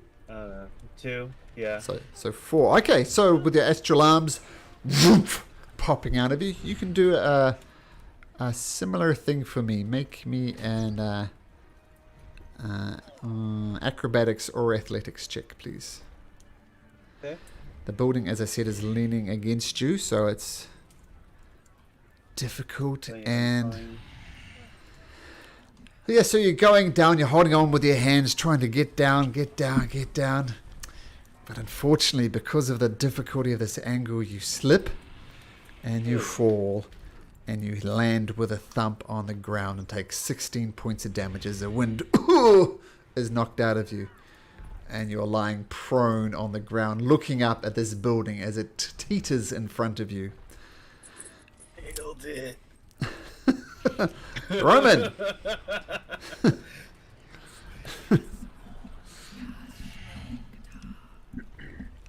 Roman! Yeah, so I'm going to start off by doing a bardic inspiration to Soren, since he's literally the last one who gets to move. And I'm going to say, make sure you're careful. You don't want to fall like this guy. And I'm going to try and go out the window too. Same window? Yup. Okay, so as you're doing this, as you're going past, you see this guy trapped halfway down the stairs with rubble on his legs. No, don't go, help me! Help me!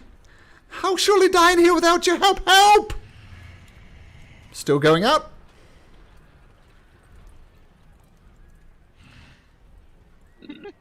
I'm going to go help. Okay, so you dash over to this guy. I forgot to do this with Armistice, but that's okay. I'll remember it now. Soren, make me an acrobatics check. Me make an acrobatics check? Sorry, no, sorry, Roman. Sorry, my apologies, Roman. Yeah, no problems. You dash over to this guy. You see there's a big piece of rubble on his leg. Help me get it off. Could you please? Just pull it off. Okay, I'm gonna try and pull it off. Okay, make me just a general strength check. I imagine Roman's... You put your back into it. Strain. It's not moving. Can I try to use my spear to, like, leverage it and pop it off of him? Like, kind of like a wedge? I'm going to say you get some extra... a D4 on top of that, if you'd be so kind. Roll me a D4.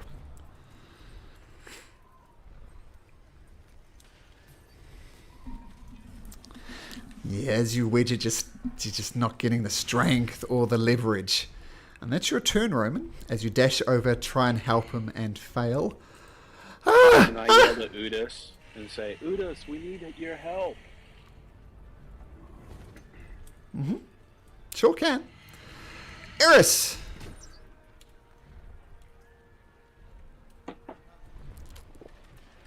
Cool. And that's the end of my turn. Got it. Eris. Eris is going to also run over to the guy who's being, or who's half crushed, and I'm gonna grab my crowbar and try to do the same thing. Try to wedge it under the rock and push it upwards. Okay, so while it's not rules as written, I'll say Roman is there and is trying to give you some leverage as well. So you can make me a general strength check, but at advantage.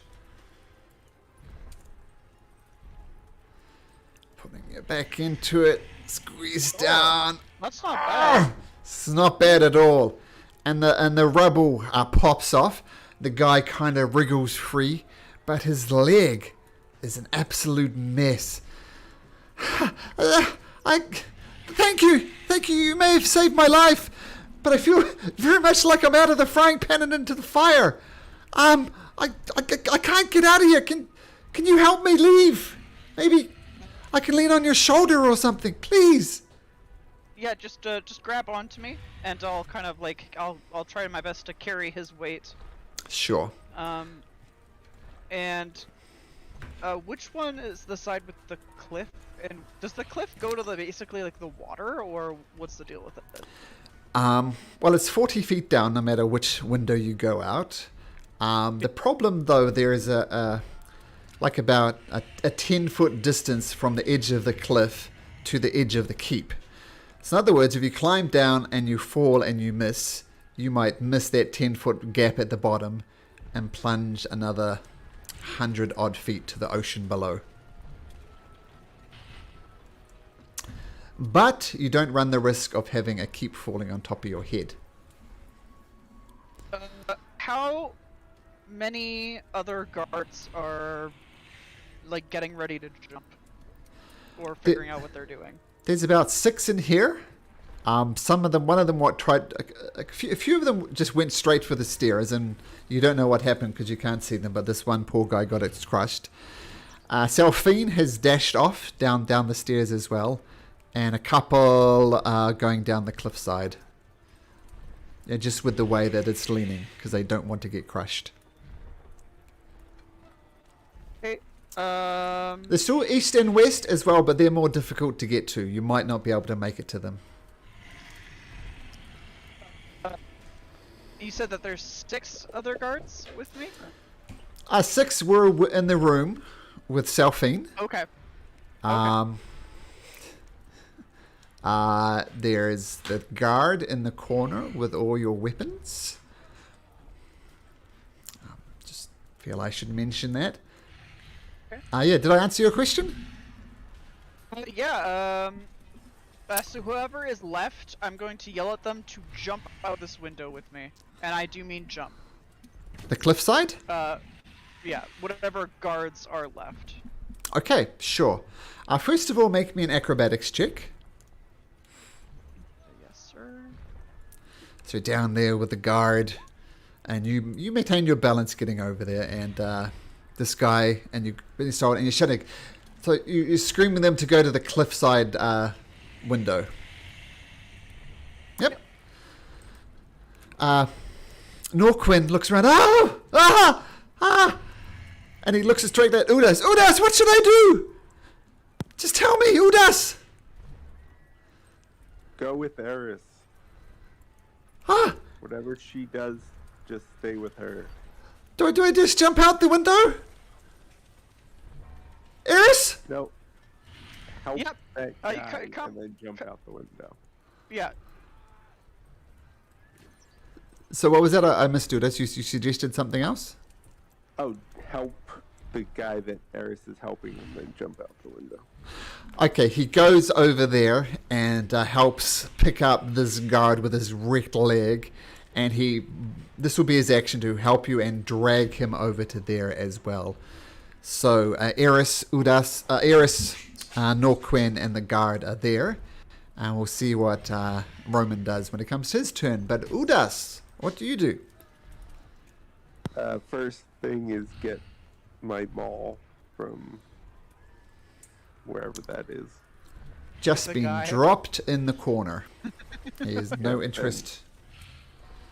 Grabbing it from the corner and Eris, you want to go towards the water? Out, and not being crushed, preferably.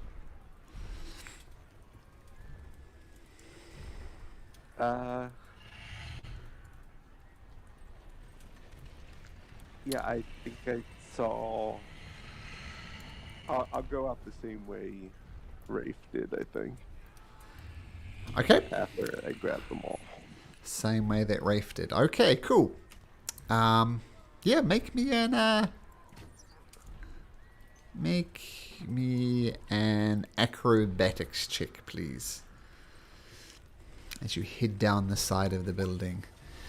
Whew, not great at acrobatics, keeping your balance, but you do it just right. You hold on to the edge of it, and at several points your feet are dangling below you, but just kind of brute strength it through, just power through with your arms, keeping the L's and going down, and you land at the bottom right next to Rafe. Okay, successfully completed down there. Soren, before I forget, make me an acrobatics check. You guys are doing well on these acrobatics, except for Soren. No, I will. Yeah, I'm going to point out you can use that if you like. I won't tell you what the DC is. It don't matter. Wow. Oh no, buddy. What happened to that? Yeah, so you lose your balance on the stairs, and you just fall. You've wasted your turn. Dope. Dope indeed. Yeah, that's it. That's all you got. You fall on your butt. You're still inside there. I'm Nothing okay has with changed. this. Did the siren Are you- escape stop for you guys? Yes. Oh, what's happening, Sirenscape? Don't do this to me. Okay, I'll start this up again. Okay, well, I sort this out. Hopefully it's just a button click away. What does Rafe do? Okay, so he's out in Montana. Do you see anybody he can help? Okay, well, make me a perception check. Ah, there we go.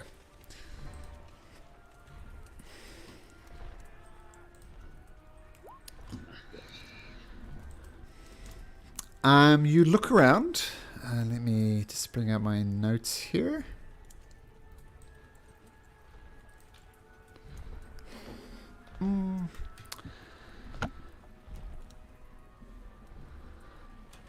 Roll me a d20, please.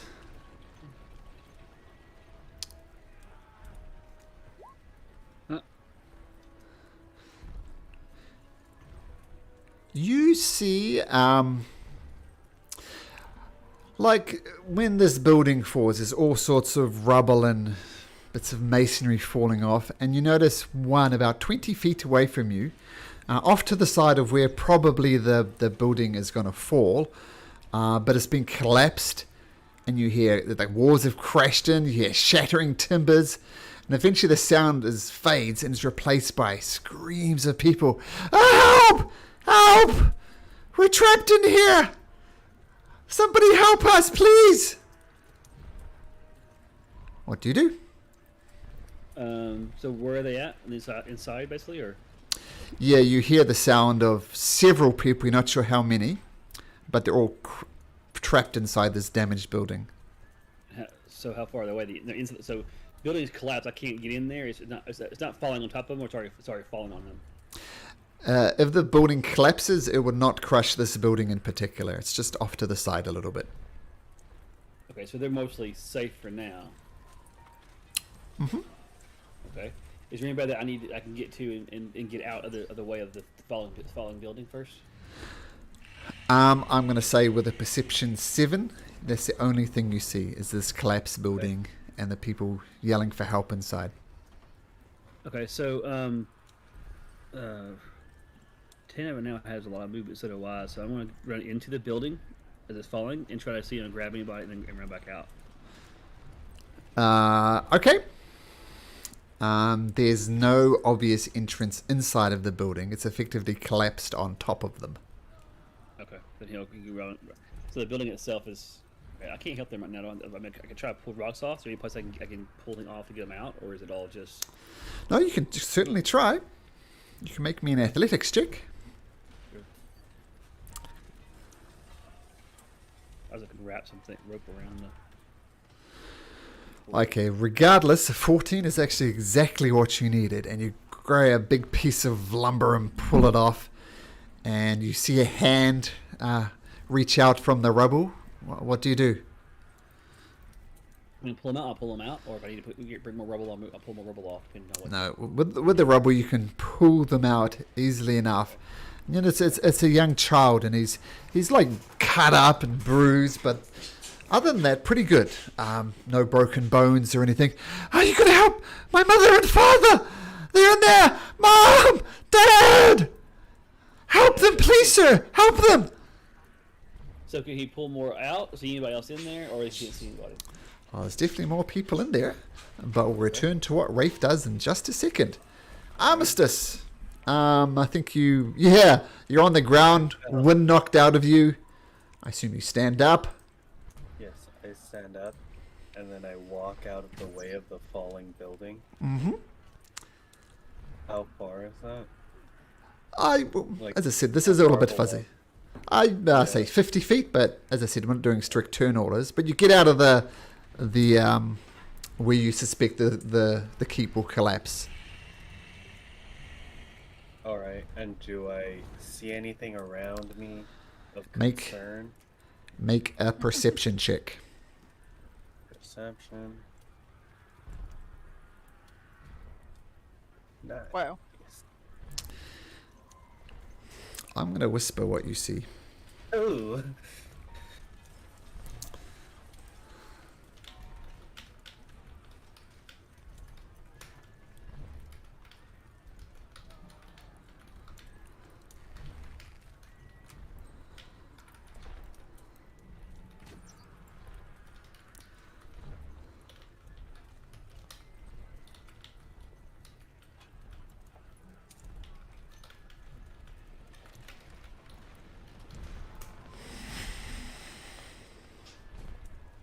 Whoa. He's gonna shout at the top of his lungs. Revengers to me! Danger approaching! And that's it. Okay, so that Did you mean Avengers Assemble? Is that what you're trying to say? Yeah, I was just gonna say. No, because that's already a catchphrase. Revengers to me. I'm just waiting for the GIF meme to pop up in Discord. Okay, so that's you still have. What else would you like to do? You just got out the way and shouted. So is there anything else you'd like to do? You see Rafe trying to pull people out of a building. Oh, then I'll call Rafe and say, "Yo, we gotta go." We gotta go. Danger, danger. Yeah, Okay. that's it. Roman. Roman, you're on the staircase. You could dash down the staircase if you like. You kind of got there halfway already. What would you like to do, Roman? I'm going to yell out another, or I'm going to try and do another bardic inspiration to Soren, and just yell like, "You have to get up, or you're not going to make it." And I'm going to turn and dash down the stairs. Okay, sure. So the building is collapsing around you. Can you make me an what did I say? Acrobatics check, please, as you're going down and rubble's poof, poof, poof, poof, poof. One of them actually hits you right in the noggin. You don't manage to get out the way. Fortunately, that roll wasn't so terrible. And only 1 point of damage. Boo. So rubble clocks you, but you keep your balance and you descend another flight of stairs. I'm going to need another acrobatics check for you, please. Still, you're not quite getting it exactly right. And another rock hits you on the head for 5 points of damage as you dash down. And one final acrobatics check for me, please, Roman. So you dash down another set of floors. And this time, you swerve to the side and it crashes out. And you find yourself at the base of the building, looking up, wondering, oh my god, maybe it's not going to fall. There when I forgot to do this. Roman, roll me a d20. A D20. Mm-hmm.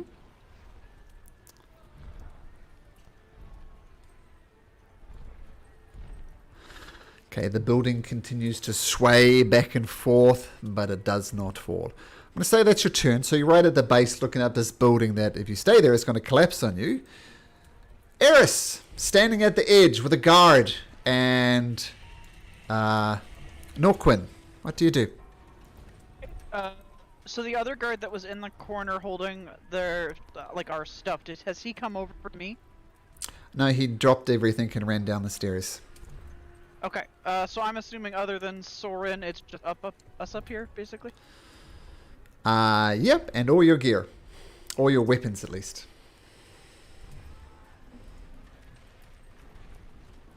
Right.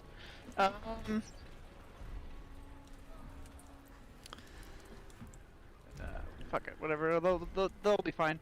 I'm gonna leave, Norquin with the guard for a second. I'm gonna try to run over and grab Soren and drag him back if I can. Sure. I'll first of all make me an acrobatics check. Yep. Fuck. Lose your footing, and in effect, nothing happens on your turn, as you and Soren are both on the ground. Unfortunate. Really is. Miss, what should I do? Should I jump? Grab your gear? Help this man down? Climb out? I'm actually I'm gonna turn and I am going to tell him to jump. Okay, make a persuasion check. I'll say it at advantage because he likes you. Okay. So, but 11's pretty good. Well, that's better. Okay, I'm going to have him make an acrobatics check.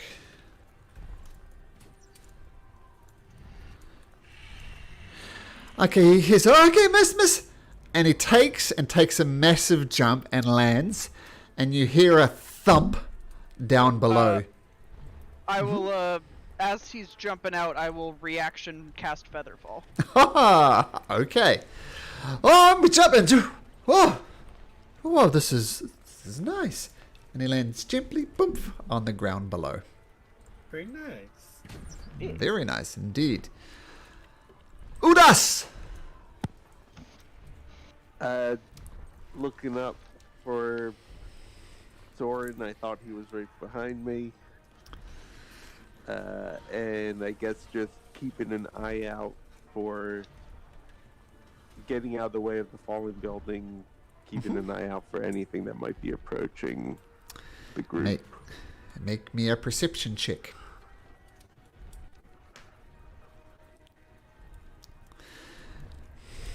Oh, you see what Armistice seen, so I'm just going to whisper that to you as well.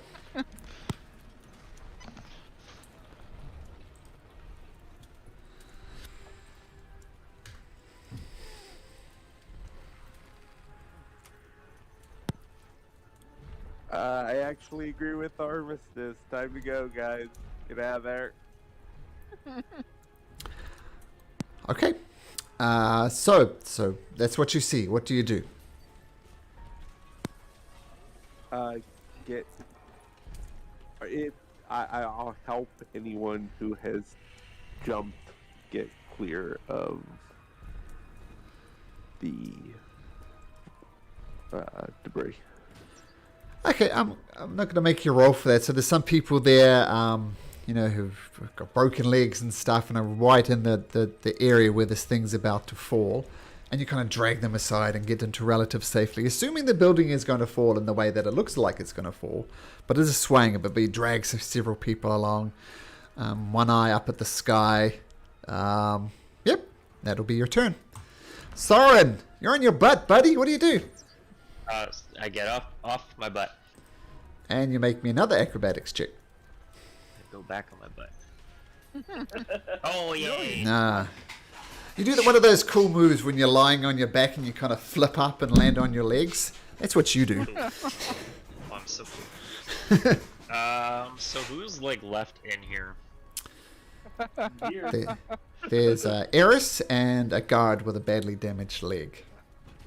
Alright, That guy with the badly damaged leg jumped with Norquin, didn't he? Sure. Which you search up to 5 falling creatures. Oh, sure. So the guard went and he fell down. So yep, all good. So just Eris on her butt. Get up off your butt. We gotta go. I'm trying, and I'm gonna point over to our shit, grab our shit, and I don't know. Don't jump yet. I'm ready for that. So Soren will just grab all his stuff and stuff it in the chest he has on his back, and then Sure. just climb out the window Okay. If you're with my beautiful climbing speed of 35 feet. Oh yeah. Oh yeah. Okay. So no problem. Because I just you're casually walk out the window. because you're effectively going downhill at a slight angle, right? No problem. Yep. You scuttle all the way down to the bottom. No problem. But that will be your turn. Rafe. Alright, so he's yelling something's coming. He's gonna pull out somebody else out of that thing first. Okay. Athletics check.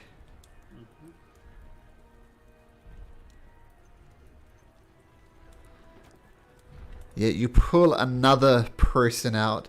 The person looks like the mother, and the mother, you drag her out. She offers no assistance whatsoever.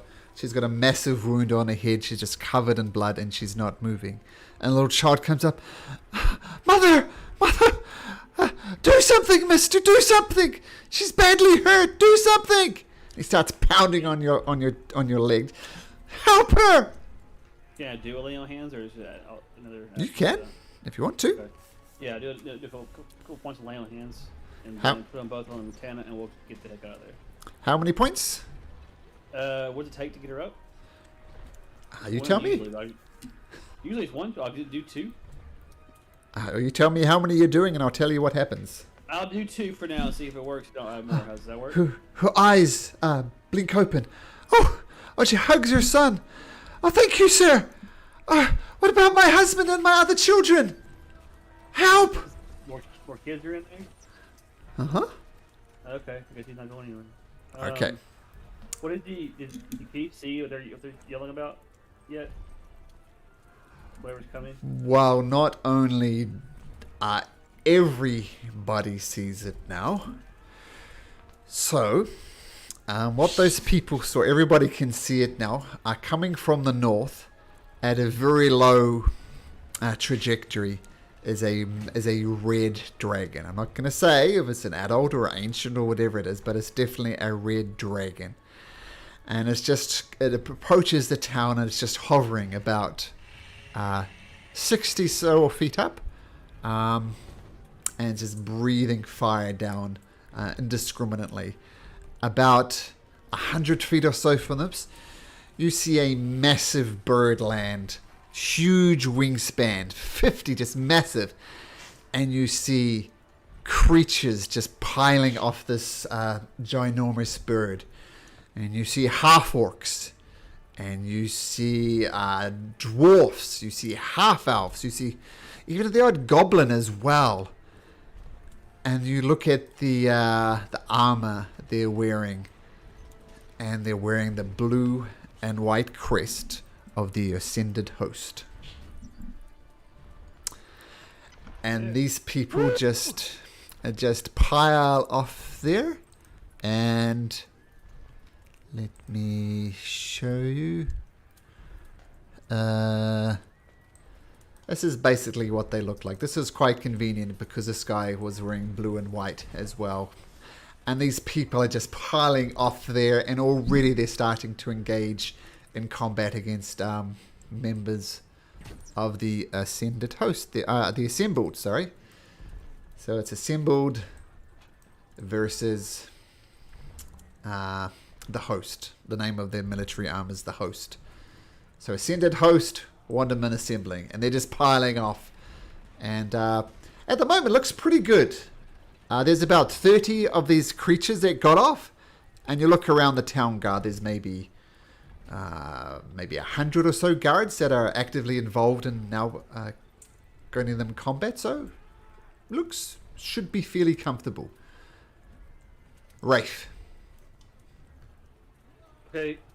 Again, so fairly comfortable, but in terms of the who's winning? Who's comfortable? I'll put it this way: there's about 100 of these guys, and about 30 of these guys. But as soon as the rock lands, it turns and heads back in the other direction. I was trying to avoid saying the word rock, but it is indeed a rock. Yeah. Okay. Rocks can't fly. But they're fighting somewhere. About how far away are they fighting? You could get over there and start engaging them, but you won't actually engage them yet. I was curious how far they were. Okay, so you're gonna pull more kids and stuff out of this building, though. Okay, we'll get to that on your next turn. Armistice. Yeah, you see people land. The rock turns around, heads back in the other direction. 30 of these hosts. Yeah, it's all on. What do you do? I'm going to regroup with Udas and ask him, what do we do? We need Like, to get out of here. Yeah, but are we just booking it as soon as everyone gets out? Yes. Okay, then I'll just stay ready in case someone fucking tries to come at us. Yeah, this is not our fight. Your Oh, bare hands. You can. You're a monk, so. Roll me. What? Rafe? Yep. What did you ask me? Yeah. Never mind. It's fine. Go ahead. Sorry. Go ahead. Okay, Armistice. Can you roll me a D20, please? 7.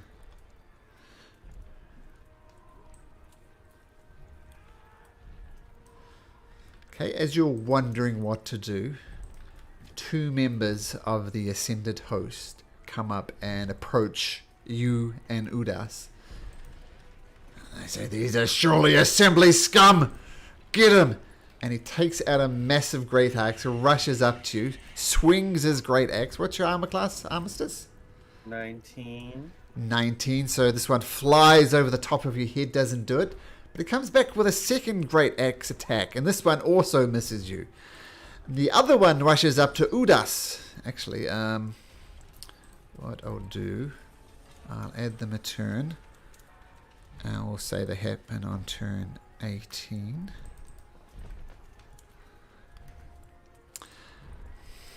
So, and the second one comes up to Armistice, swings its great axe once, twice. Oh my goodness, 2 natural ones. That's so bad Take it. that he's going to fall on his butt prone before you. So if you choose to attack this guy, it's up to you. You'll get advantage. Roman. So I'll put you guys all the way over here as you're off on your own battle. Roman. Yeah, so once I get out the door, do I see like that fighting going on ahead? Yes. You see Armistice and Udas in combat, and Rafe desperately trying to drag people out of a building. Okay, I'm gonna yell to Rafe and say, Rafe, we're being attacked. And give him Bardic Inspiration. Burning that Bardic, I like it. Yep, might as well.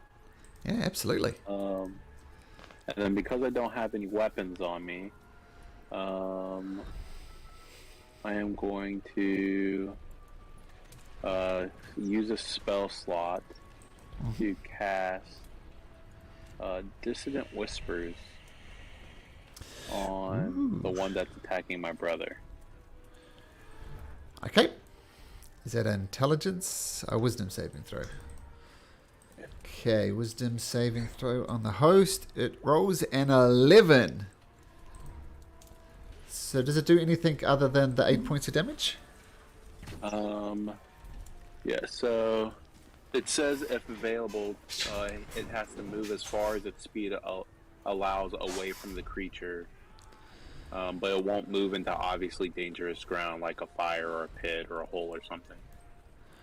Okay, so... So he has to run away, basically. Okay.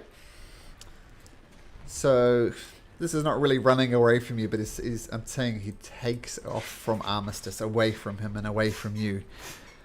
Does Armistice get attack of opportunities for the fleeing creature? Because he is moving of his own free will. Yes. But it's that kind of... would provoke an attack of opportunity, because if it's using his reaction, right? You're not like pushing him away. Right, he is using his reaction to run away at his full speed. Yeah, that's not forced movement then. This is what Jeremy Crawford says. So yes, you can take a swipe if you like, Armistice. What are you swiping with though? You're weaponless. I wouldn't have given the dagger away. I didn't say anything when you said it, but it's up to you what we do. Well, I know how much you love that dagger. I tell you what, make me a sleight of hand check. I'm going to say 15. Sleight of hand. Oh, I'm good. Yeah, so you hand over, so that's the only weapon you have. You've slipped it up your sleeve. So you do have this dagger available to you. And would this provoke a sneak attack or no? No. No, No? I don't think so, no. Yikes!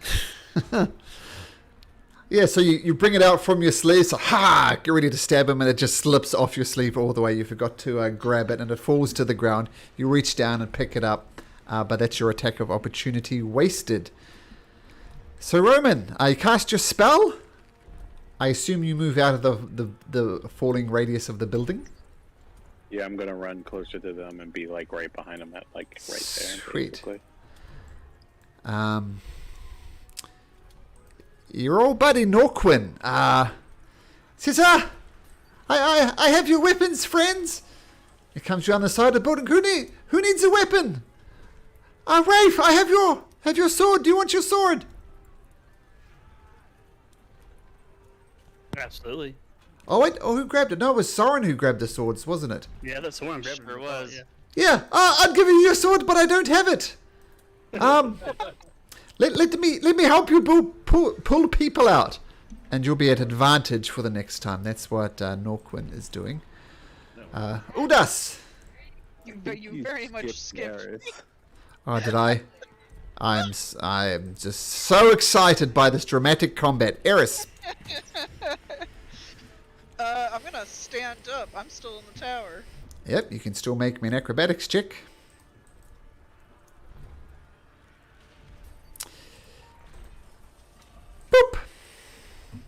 back on your butt. So, yep. So building is swaying so much, and roll me a d20, Eris.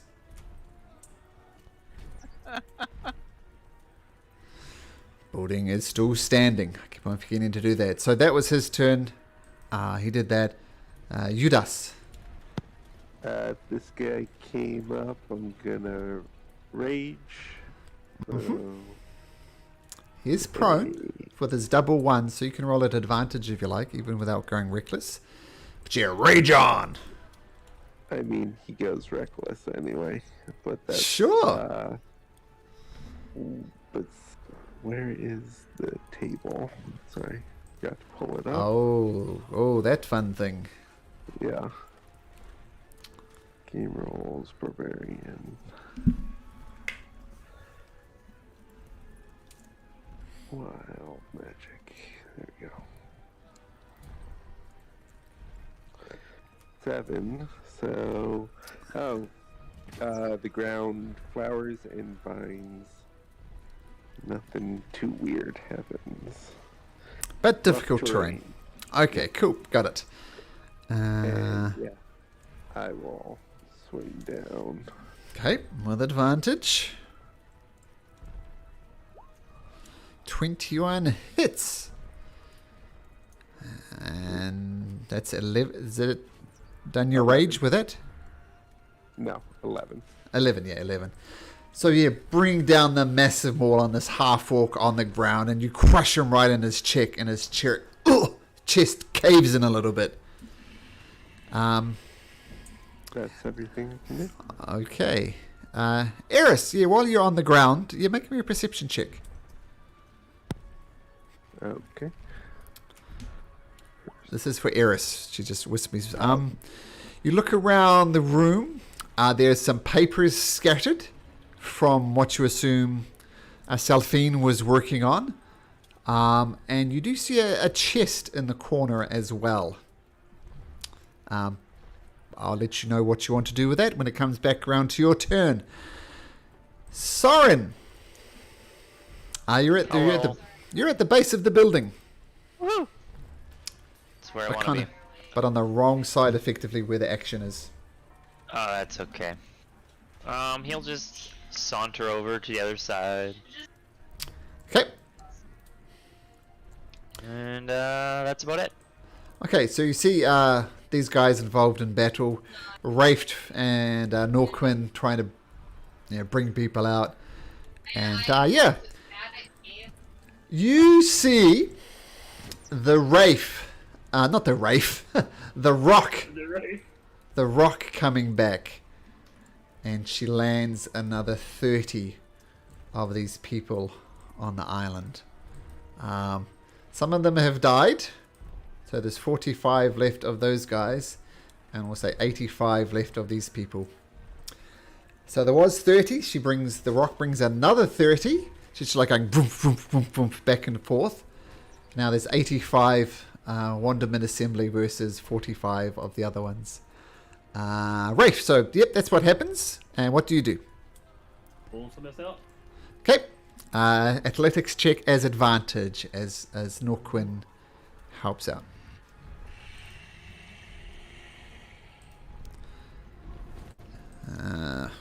Sorry, 1 second. No, that's not what I meant to do. Norquin is 10.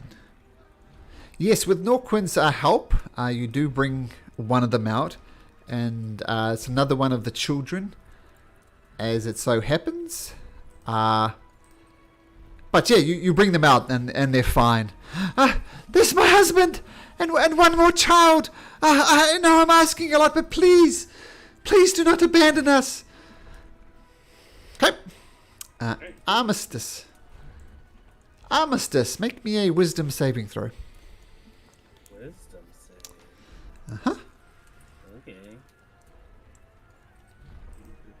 Oh, nice. Okay. I think that is fine.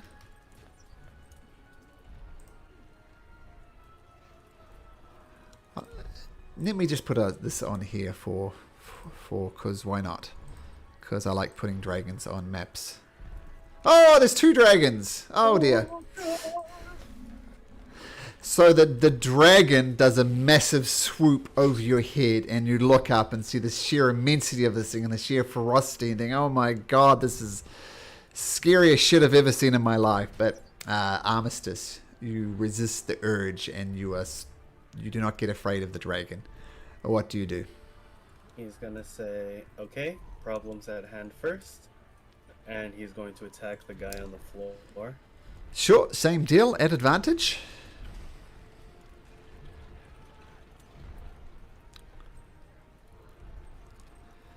Yeah, well, it's an advantage. Roll again, because it might be a crit. It's a pretty good roll, though.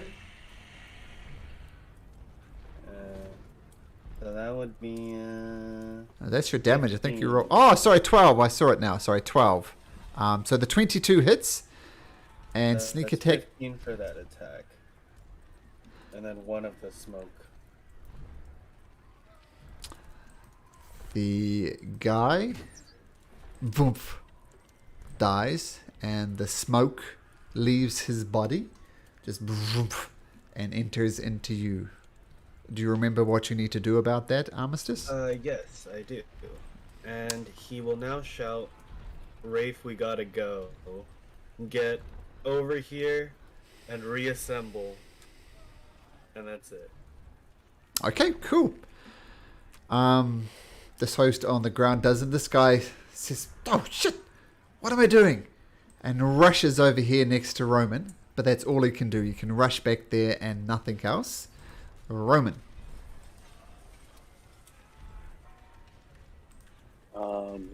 So is that dragon landing or is it still flying? Oh, that's a good point. It's flying over top of you. I need you to make me a wisdom saving throw.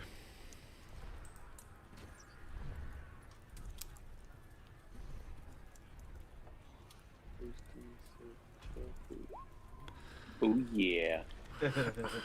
Holy shit, it's a dragon. You are terrified. You're under the frightened condition. Or your attack's at disadvantage, and not that you probably want to, but you can't willingly move towards the dragon. I wasn't going to do that anyways.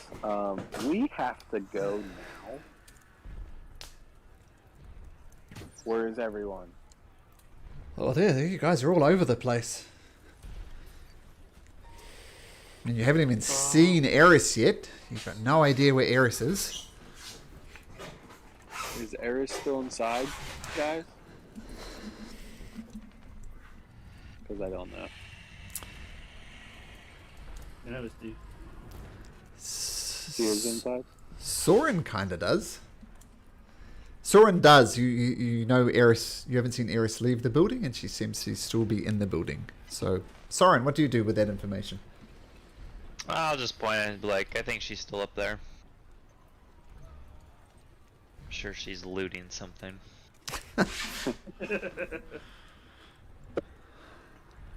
Yeah, you're right. That's probably what's happening. I'm gonna yell and see if she can hear me. Jump out the window! And I'm gonna give her bardic inspiration with that. What's the range I don't of know if she bardic can actually inspiration? damage. I don't think she can hear you, but what's the range anyway, just out of interest? Yeah, let's find out. No. 60 feet. No. Okay. So then, who doesn't have bardic inspiration at this point? That's within 60 feet. And I So do this- not. or do you still have yours?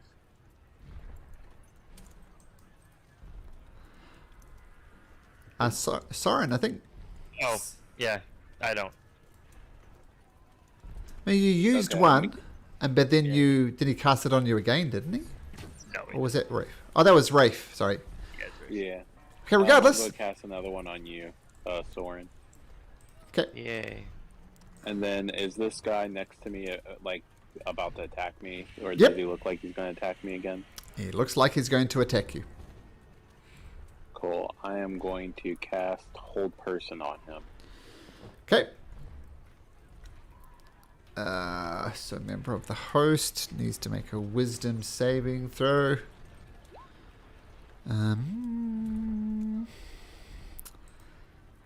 He freezes up. He fails his saving throw. And we'll do this for him being paralyzed. Okay, yep, success. So your spell goes off. He's paralyzed. Energy. And he can't So I'm move. going to start to move away like this because I'm Okay. afraid. So you're heading away from the whole village, right? Just taking off. Not worrying about the dragon, not worrying about the battle, just leaving. Is that Well, basically what you're doing? I'm frightened of the dragon, so I'm going to try and like hide from it basically. Okay, make me a stealth check.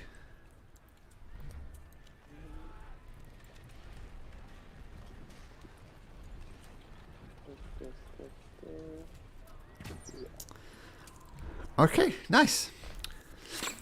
Eris, make me an acrobatics check. I'm gonna die up here in this fucking tower. Typically, you probably die when you fall out of the tower. Oh, you regain. Yep, you're free to act. You stand up, I assume. What do you do? Yeah. I immediately start grabbing all the important looking shit in this room. Okay, define important looking shit. There's papers and a chest. Papers, maps, and is the chest unlocked or locked? It is locked, but you could pick it up if you wanted to. It's like a fairly small chest. Oh, perfect. I will throw that in my bag of holding, the entire thing, if I can. Yep, you can throw everything in your bag of holding if you like. The maps, the paperwork, and the chest. Cool. And then what do you do? And then I run towards the window and literally just like yeet myself out of it, and I'll feather fall as a reaction. Yeah, I just like literally like run out and swan dive out of the window. It looks really cool. I'm tempted to say there's a magic user there who casts counterspell, and you get that basically for saying yeet. Sorry. Disadvantage for saying yeet. Yeah, you grab this, stuff it in, and do the beautiful swan dive, and poof, feather fall goes off, and you fall gently to the ground. That will be your turn, though. You're on the ground, landing, with various bits and pieces in your backpack. Norquin is going to help Rafe some more. Judas. Run over and just bash that paralyzed guy. Did we do this? Wait, did we do this last time? Did you make a wisdom saving throw? Oh no. Okay, wisdom saving throw, please. I'm definitely scared of Yep. this dragon. Yep. You are scared of the dragon. Is the paralyzed guy in the direction of the dragon? He's right next to you, so it doesn't really matter. Okay, then I crush him and then run. Okay, make an attack. I think at advantage. Is it auto crit if he's paralyzed? Yes, it is an auto crit. Yep. So that is that plus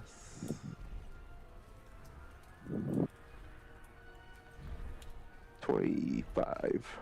You still need to hit though. So you get advantage on the hit, and if it hits, it's an auto crit. I doubt you're going to miss, but let's see what happens. Yeah, no problem. So drives into him and there. What am I even doing the math for? You just crush his head. Okay, nice. And run away Okay. from the dragon. So you take off over here with Roman. Is that cool? Yeah, We'll whichever say way it's- the group going. Okay. Son, holy shit, it's a dragon! Make me a wisdom saving throw. Yep, that's a dragon. Let me just check something. Nope. It's a scary dragon. You are scared of the dragon. That's okay, I was leaving anyways. And he'll just sprint out of town Okay. Rafe. as he sees Eris. Jump over. You see, everybody sees the rock coming back again, but it hasn't yet arrived. But it's on its way back. Rafe, make me a wisdom saving throw.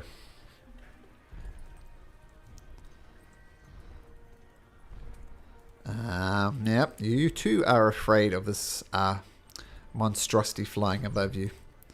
All right. I want to pull somebody else out though. We got 2 more left, right? Yes, and this is... Yep, it's at advantage. You don't get disadvantage from being afraid, so you're good. So just a straight athletics roll with advantage. You pull another person out. It's the dad, and the dad is fully conscious. And he's once again bleeding and battered and bruised, but he's alive, covered in dust. He says, my daughter, if you could pull her out as well. You've gone well and above. Thank you, but please, my daughter, you must. Okay. Yep. Armistice. I think you passed your wisdom saving throw, didn't you? So you are good. Yes, I Yep. did. Who else are we waiting for? It's just Eris went out. Not that you know that. You haven't seen Eris. Okay. Then I guess I'm just waiting for the group to return. Okay. And then we can and then I'm gonna run once they regroup. Okay. Can you roll me another D8, please, Armistice? D8. 2. 2. Okay, that's good. Thank you. No host people on that thing. They're Romans, same thing. Yeah, I'm gonna hold my action just in case anybody else tries to come up and attack us. Okay, wisdom I'm basically saving gonna throw. prepare to do a Yep. spell. Sure, wisdom saving throw to see if you can shake off this fear condition. Awesome. Nope, still scared shitless. Eris, you're right on the far side of the building. What do you do? Okay, is there anybody over here? Is it just currently? Nobody around you. Like anybody like Norquin is taken off. You don't see anybody on this far side, but there's obviously a lot happening on the other side. I will run along the side of the tower, kind of keeping out of the kind of splash zone, I guess. Sure. Do I see my companions? The rest of the Revengers? Yes, you see Rafe and Norquin helping out people, and everybody else right on the edge of town. A lot of look as if they're waiting for something. Just watching us pull people out of this building. Do I notice the dragon? Yeah, At just this going to point? mention that. Wisdom saving throw. I'm gonna roll at disadvantage too. Sure. Doesn't Yeah. matter. Yeah, no, that's a no good.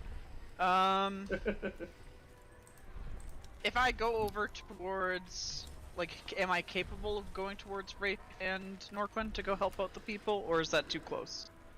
It depends where the dragon is, I'm going to say. 1 to 3, you're good. Yeah, so dragon's off behind you, effectively, so you can get over to Rafe and Norquin if you'd like to. Okay, I will do that, with, like, just a quick, I guess, bonus action dash, and I can see that they're ripping people out of this, whatever's happening here. Yep, you see 4 bodies on the outside, or 4 people, I should say, all relatively well. But you hear the father just maniacally screaming that his daughter's inside there as well. Are you going to be helping with the rescue effort? Yeah. Okay, Yep. so Yeah, I'll do that. what I'll do is I'll lower the DC for that, as Norquin is helping out as well. Actually, he needs to make a saving throw. Let me do this. Oh man, he's scared of the dragon too. And who could blame him? I mean, you should be. He's like, So that's his turn. Eudas, in case we forget, make another wisdom saving throw.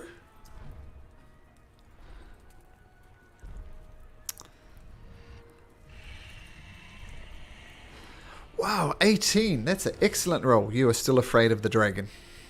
Yep. Oh. And I am running as far as we can from it, making sure no one is approaching. Okay. Cool. So, yep, taken off. Soren, make me a wisdom saving throw.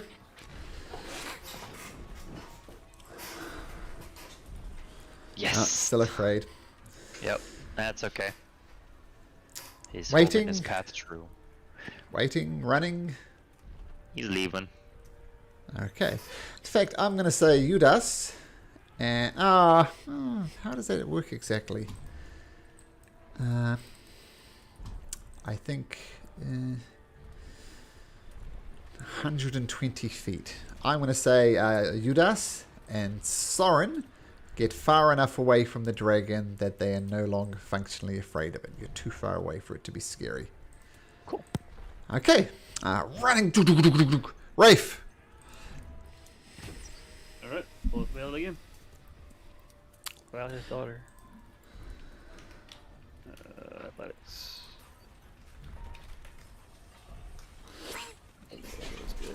Oh, 14. Actually, the DC was 10. Lowered from 14. So you pull out the last one. But she's not breathing. Oh, no. Okay. No, she's... He'll use 2 more lay on hands.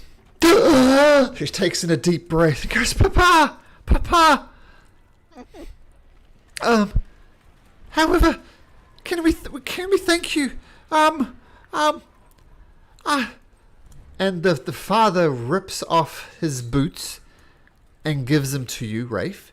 These are very, very nice boots. And says, please, take these. These have brought me such good luck. Thank you so much. Okay, get out of here. There's a lot going on. Hide somewhere. Okay. And he gathers his family close and takes off barefooted.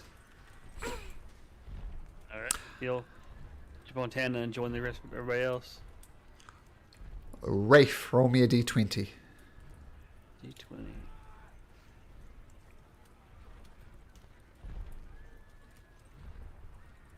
Almost a 20. Wasn't there. Yes, that's, yeah. You're I'm- right there on this. Yeah, I'm geeky enough to know that the 8 is next to the 20 when you roll a dice. That is kind of sad. That's funny. That's cool. Okay, do you take off as well? What do you do? In the direction of these guys? Yeah. Okay, cool. So we'll move you like about over here, right next to the dragon. That's perfect. Armistice. I see people coming to us. My party. Yep. Okay, then I'm just gonna start running towards wherever Udas and Soren ran off to. Okay. Sure. Taking off. Rafe, can you make me a wisdom saving throw too, please? Before I forget. Because I've already forgotten, technically.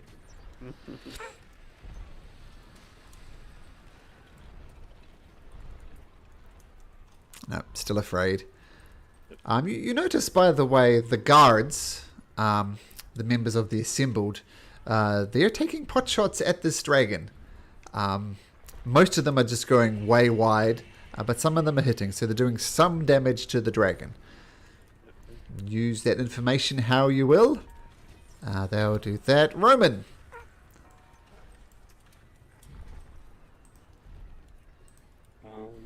Running? Yes. Boom. And You get far enough from the... Oh, you make the save anyway, so congratulations. So for 2 reasons, you're far enough away, and you make the save. The DC was 19. oh, nice. Okay. Strong dragon. Eris.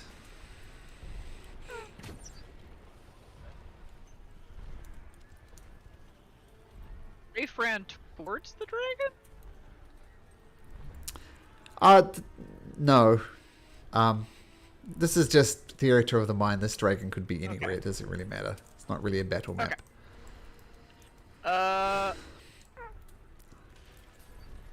Is our cart anywhere over here, or is that basically gone by now? No, the cart's just parked outside of the keep. It's got 50 shields, 50 longswords, 50 chainmails on it. I'm gonna run over there. I'm gonna yell at Norquin to jump on, and I'm gonna start. I'm guessing the horse is still attached as well. The horse, yes, the horse is freaking out though. Yeah, no, that's fair. The horse will get us the heck out of here. So, yeah, I'm gonna try to get us out of here. Okay, so you rush over, jump onto the cart. The horse is freaking the hell out. Make me an animal handling check. Yeah, this horse is not listening to you in any way, shape, or form. That's fair. Is it going anywhere, or is it just standing there? I'm gonna say it was hitched in the same way that Tana was, because otherwise you don't want your horse wandering off, so it's not going anywhere. Okay. Am I able to kind of break hitch? I guess. You can yell at Norquin. He could do it. Oh yeah, no, I'll yell at Norquin to do that, and to talk to the horse apparently, because he can do that, and tell us we need to go. Okay. Yes, sure. And he expertly undoes the hitch, and he says, "Come on, horses. We can do this." And I'm gonna make him roll. He's good at animal handling.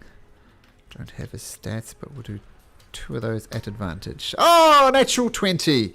He calms the horses down. Shh, it's okay. It's okay. We'll bring you to safety. No problem. And that will be your and Norquin's turn. And both of you make me a wisdom saving throw.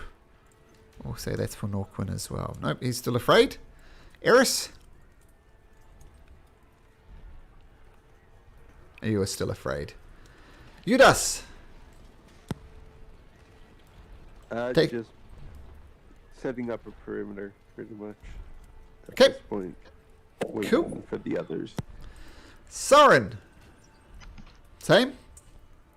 He's gonna like open his lock on his chest, and just start handing people their stuff back when they get to him. Oh, sure. Good idea. Yeah. Rafe, you're approaching your companions. Yes. Okay. No problem. So yeah, Rafe, you're with everybody over here. I have one more wisdom saving throw from you.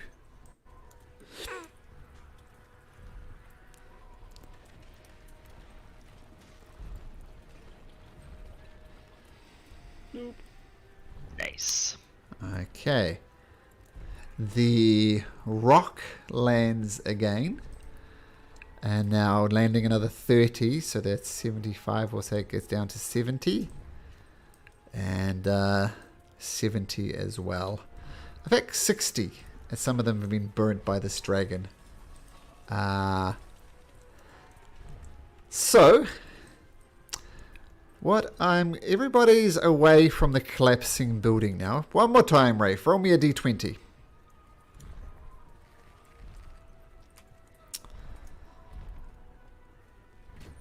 Still holding, but you're outside of that. What are you doing with these well-controlled horses, Eris? I'm assuming we're heading back towards where the rest of my group went, because that's where I trust these items to be at the moment. If we Okay. can get out there. Okay, sure. So with Norquin's help, you turn the horses around and head straight towards Rafe and everybody. So everybody's now in one effective group.